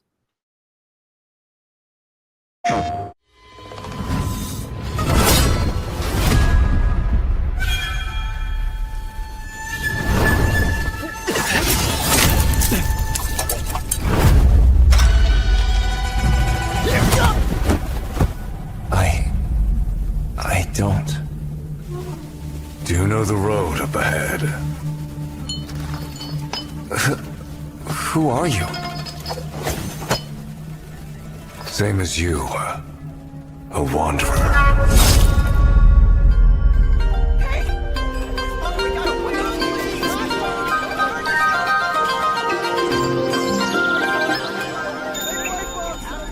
A guest in dreams. Yet unaware.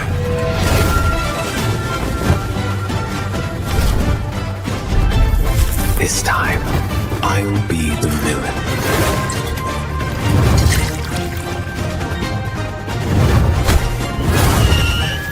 But I have been on this path too long now. The street was filled with ghosts. Without a single coin, you call yourself the god of treasure? I'll give you one more chance. Go on. Kill me.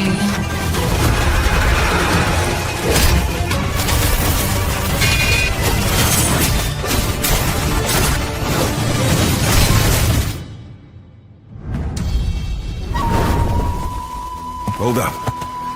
If I don't go back, what'll happen to the others? Mere Anne. Such an unseemly struggle.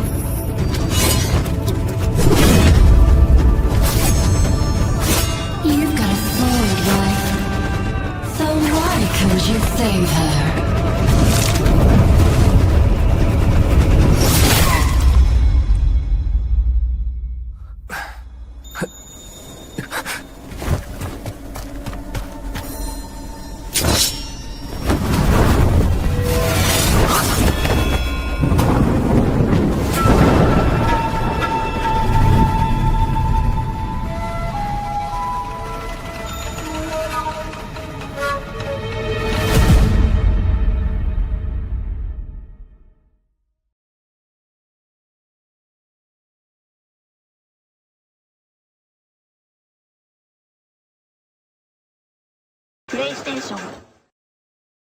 There you go. Where worlds meet, as Leigh said, sounds like a euphemism for two butts together.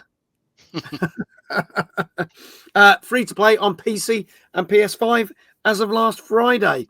Dave, tell us more about this, because this is quite a few different things, isn't it? Really, in a way, this game. Yeah, it's developed by one of the sort of bigger Chinese companies. This is set in sort of China's 5 dynasties and 10 kingdoms period, and it's one of those sort of classic wandering swordsman tales. Your swordsman in this sort of case is, I think, suffering from amnesia.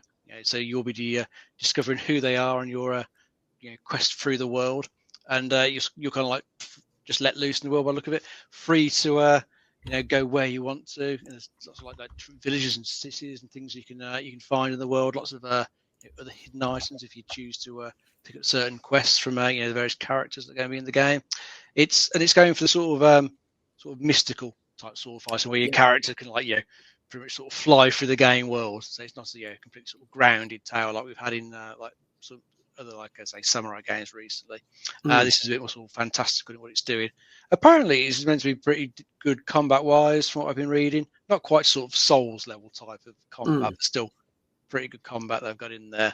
It's probably more like sort of an action sort of RPG, probably the better way to describe this open world action RPG game. And as we said, it is free to play, which I was quite surprised actually. I had no clue it was free to play. Yeah, I only found that literally this morning. Yeah, and it got mentioned. So I was kind of interested to see what the sort of monetization side of it was like, because some of these games you find can be a bit predatory in what they're doing, but this one sounds like it's actually quite reasonable. Probably similar-ish to things like Genshin Impact and other games in the Horrorverse. You can play it for free completely. Yeah, not have to pay to play. The shop, but there is stuff there. The game itself has like multiple currencies that you can collect in the game, and there's lots of resource gathering, lots of different things to level up. But as to paying wise, it's only like cosmetics that you pay for. And I think whilst you can use those in a single player game, you can use it probably be more interested in making use of them in the multiplayer side of it, because it's got the solo side of it where you just get to play through the story in the big open world, but then you can join up co-op with other players, or I think there is even some sort of light PvP in there as well if you want. So you want to show off your cosmetics in that side of it to other players, but that is it really. It's just cosmetic only monetization. So that side of it doesn't sound too bad, and I mean, since it's free to play, people can go into it and see what they think of that side of it anyway. Yeah, make their own decision. But graphically, it looks pretty decent. I think it's up there with some of the other more recent open worlds we've seen. Perhaps not as nice as Ghost of Yotei, which looks especially pretty. But this one does look very nice. So looks interesting. Don't know if I'll get around to playing it. I think I've played far too many sort of similar type of open worlds in recent times, and filled up too many skill trees to want to do yet another one in another game. But so it looks interesting. A bit more to it than what I originally thought as well. Okay. Azzavhar, what do you think to this? Yeah, it looks cool. I mean, my kind of main game, or like the games that I love a lot, is like dude with a sword fighting epic bosses. Yeah. And it kind of has the vibe of dude with a sword fighting epic bosses, which is cool. One thing that is a little bit concerning is like the trailer itself. Then, as far as I'm aware, like, correct me if I'm wrong here, but I think a lot of that trailer was like, computer generated scenes as opposed to gameplay. Yeah. So it is tricky. I think with those types of games, like action combat games, are very difficult to make in terms of like, because if you think of like fast-paced combat, like you mentioned Ninja Gaiden 4 earlier, like that is a amazing example of like very fast-paced combat that works, and the hitboxes work, and the hitboxes and the hurt boxes feel fair. When you take damage, it feels fair. When you deal damage, it feels fair. So getting that right is a very difficult skill to do. So because they don't really show a lot of gameplay, I'm like, is it good? Yeah. Is it gonna work? But I do have a soft spot for that type of game setting and fighting epic bosses with swords. Okay. So yeah, put me down. Would you say that the game is like trying to be like similar to Genshin Impact, like that type of game genre, or I don't know?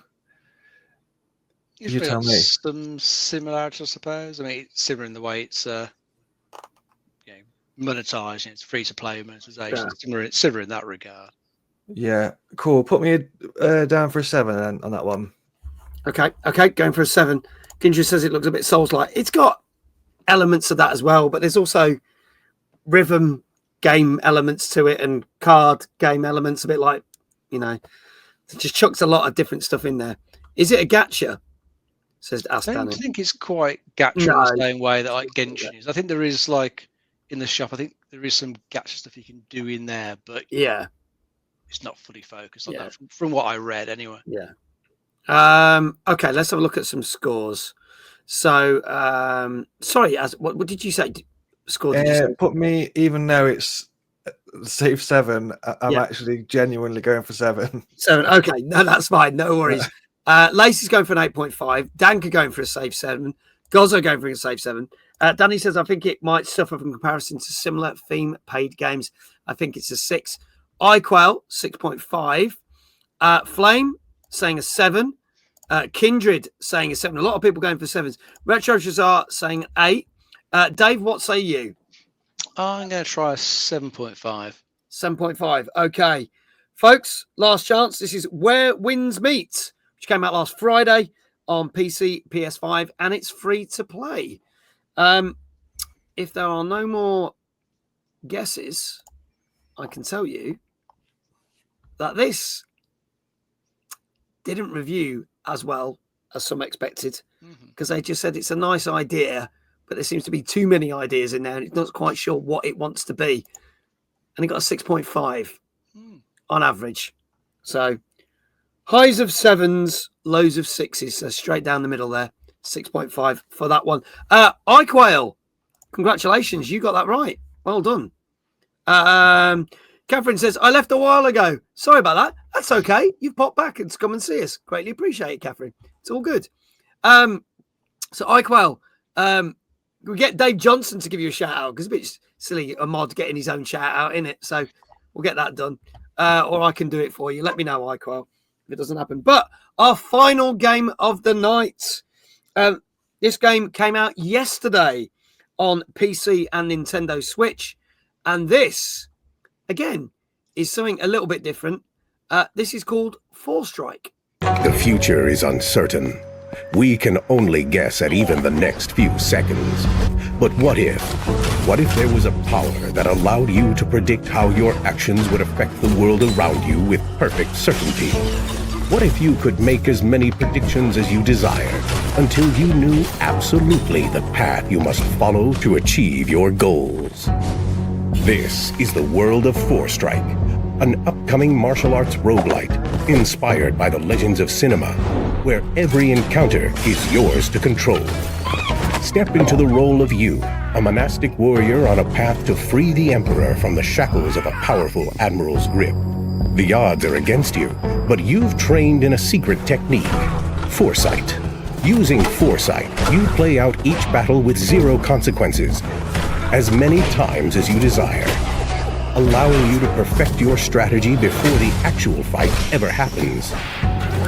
Combat in Forestrike is fluid, tactical, and most importantly, consistent.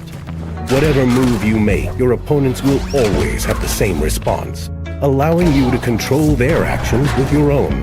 When you decide you're ready for the actual fight, take all that you have learned and implement it flawlessly. Because now, victory sends you on to the next encounter, but defeat ends your journey here.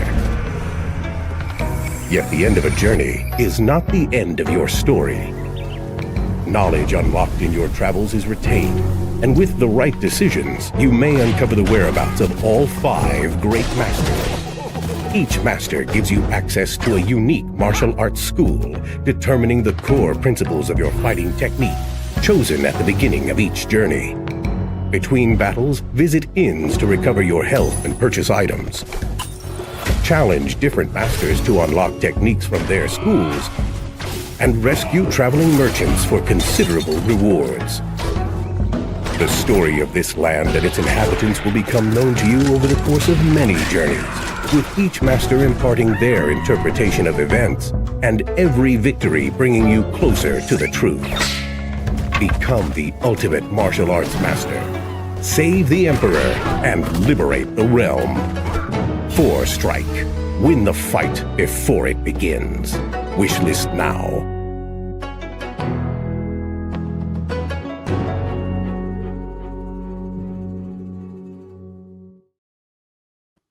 Ironically, the second game to be under Devolver, but obviously Devolver published this one. But Skeleton Crew Games made this game. But yeah, second Devolver game of the night on this one. So, Dave, tell us a little bit more about this. Yeah, I think the trailer explained pretty much everything you generally need to know. Yeah, I won't sort of retread the ground, but it looks like quite a cool martial arts roguelike game. I like the pixel art graphics to it.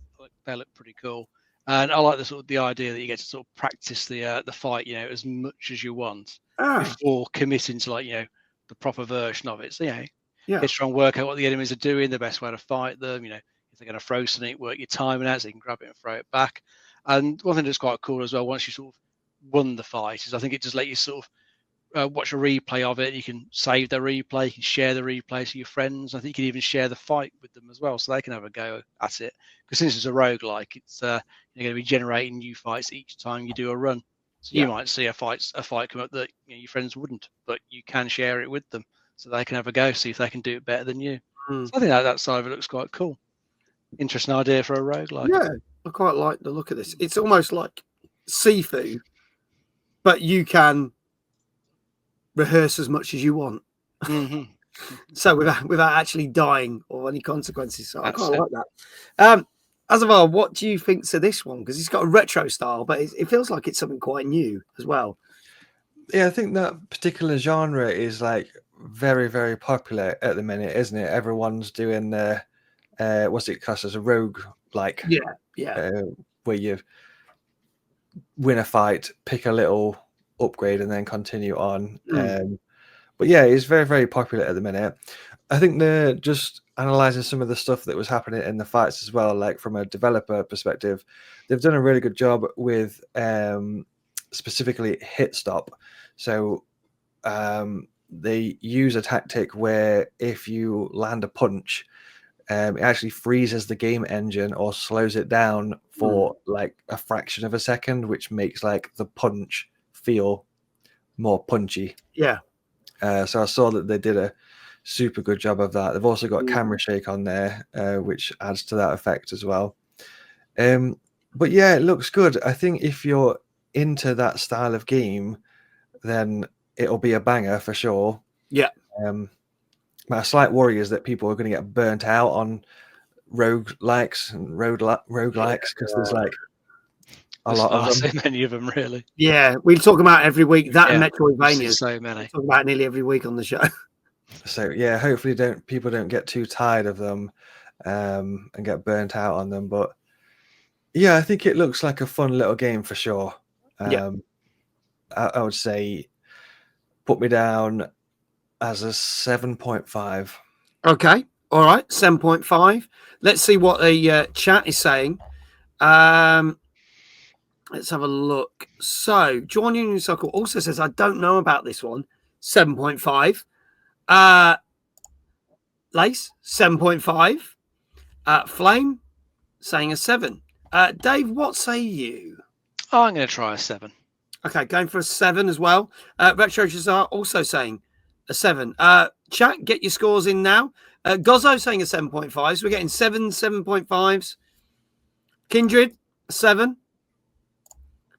Folks, get your scores in. This is Forestrike, which came out yesterday on PC and Nintendo Switch. iQual saying 6.5. If there are no more guesses, I can tell you that for the final goal. Oh, Danny coming in with a 6.5 just in time. I can tell you that I'm always happy when this happens because obviously it's the last game of the night. But it means that we can definitely do a big shout out for our guest because this did get a 7.5. Nice. So well done. Azzavhar, congratulations for getting that right. We will do another shout out. Go check out all his socials. Go check out his channels. And more importantly, go check out his wonderful game that came out in August. Buy a copy because it's going to cost you less than 13 quid. And then write him a review because he needs those reviews, people. So do it for me. Do it for him. Do it for Dave. Make it happen, people. The links are in the chat. They're also pinned to the Twitch and YouTube chat. So there's no excuse not to click that link to go to the Steam store. So there you go. Also, let's say congratulations to Gozzo. Gozzo, well done. You've done quite a few this week. Lace as well. Well done. Well done. 7.5 as well there. Drawn Unicycle all the way over in Philly, over in America. 7.5 as well. Well done, mate, for getting that one right as well. Shout outs are going out to you. So there you go, folks. That is that. The only very quick thing we're going to quickly mention before we finish the show was that obviously the new Valve machine has been announced. The Steam machine, as they've called it, which is a brand new PC that plays Steam games without it being the whole PC thing, so without being a desktop. It is a machine that basically runs Steam games. Also, they've unveiled their new controllers. They unveiled new VR stuff, so they're going up against MetaQuest and all that. Phil Spencer's popped his head round the door from Microsoft and said, I welcome this. I like this. This is what we need. Now, he's probably said that because obviously Xbox have been banging on about the fact that they're going to do their new console, which is a hybrid console of a PC with a console that then plays Steam games. But then you could also end up playing PlayStation games because they're on the Steam store. So for him, I think this is an ideal thing. But he basically said he welcomes it. And he was basically saying some very, very nice things about it. We're not going to discuss it because I didn't think that was that much of an interesting because I don't really give a shit what Phil Spencer says these days. As far as I'm concerned, Microsoft have tarnished themselves over the last year. So at least we talk about them, the better. But the Steam machine is worth checking out. And I will say that our friends, formerly known as Retro Gaming Revival, now known as Total Video Gamers, those lads did a special stream on YouTube at 9 o'clock today covering all that. So do go check out their channel. If you want to find out all about that machine, you can go check it on their channel. And hopefully the lads will be back. Ollie, Phil? No. Ollie, Blunders and Tim will be back. I don't know who Phil is. It's because Kinja's just put Phil in chat. That's why I saw that. will hopefully be back on our show very, very soon. So, yeah, go check out their show that they broadcast live today. And that is it, ladies and gentlemen. That is our show. Thank you so much to wonderful Azzavhar for being on the show and stepping in at very short notice. Thank you, sir. Thank you for having me. Absolute pleasure. Thank you so much. Hope you enjoyed it. Loads of fun. Thank you. Yeah. And again, I'm going to say this again. It's there in the chat in Twitch. It's pinned to the Twitch chat. It's pinned to the YouTube chat. Click that link. Buy that game. It is fantastic. Go get it. Go play it. And leave those reviews. Leave those reviews. I appreciate it. When are we going to see you at Bristol VGE next in February? Is that the next event you're going to be at? Yeah, I was thinking about popping down there for sure. Yeah. Cool. Brilliant. Well, I look forward to seeing you there because I know I'm definitely going to be there for that one. As I miss Notts and Bristol this year just because I've got too much going on. But look forward to seeing you there, buddy. Yeah, that'd be awesome. Be fantastic. Thank you as always to our co-host that knows the most, Mr. David Jones. Always a pleasure, mate. Thank you to all the mods as always for keeping an eye and keeping things moving. And thank you to every single person that's been in chat. Gozzo saying he will hopefully see you at the next Notts VGE, which they will probably, knowing Alex, will probably announce it after he's done Bristol. So, yeah, because I know he's got plans without me giving anything away. Thank you so much to all you lovely people in chat for being here and all the people who've been here first time. We are back with this show next week where our guests are Ash and Adam, who have made a game that you saw me play a demo of a couple of weeks ago, Existential Treads, which is a cool tower defense tank game, which comes out at the start of next year. So those guys will be on our show next week. Community night tomorrow night. We are playing Simpsons Fortnite. If you want to come and join us, and on another game that we talked about on the show a couple of weeks ago, didn't get a very good score with a 5 out of 10, but we're going to see if Recreation on Thursday night stream did deserve that 5 out of 10. Also, don't forget we are streaming and co-streaming the Golden Joystick Awards live at 4 p.m. on Thursday as well. So if you want to see some winners and the losers live at 4 p.m. So there you go. That is everything we're doing this week. Thank you so much for all your support. For those watching on YouTube, the stream will just end. And for those on Twitch, we're going to go raid somebody. So let's see who we can raid.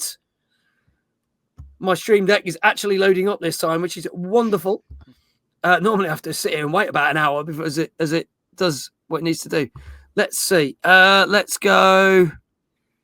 Just scanning through. Oh, now this was someone. Let's just see what she's playing. Someone that actually followed us last week. What's she playing? A bit of No Man's Sky. We've never raided her before. So I thought this would be nice because she was watching, I think, when we did the birthday celebration show. So this is Lauren. Her channel is I Am Lauren. So we are going to go raid her. So go say hi. That raid will start when the end credits have ended. And that's kicking off. And all that. Oh, brilliant. Amanda, thank you. You are very welcome. Thank you for being here. Thank you, everyone. All that leaves for me to say is, wherever you are in the world, have a great morning, a great afternoon, or a great evening. And I shall see you tomorrow at 8:30 on TikTok and Twitch for a bit of Simpsons Fortnite chaos. Come and join in. We're going to have loads of people playing, and we'll probably do some custom servers as well. So we'll see you then. From all of us, we'll do that thing where we wave at the camera until I press a button. Thank you so much. Good night.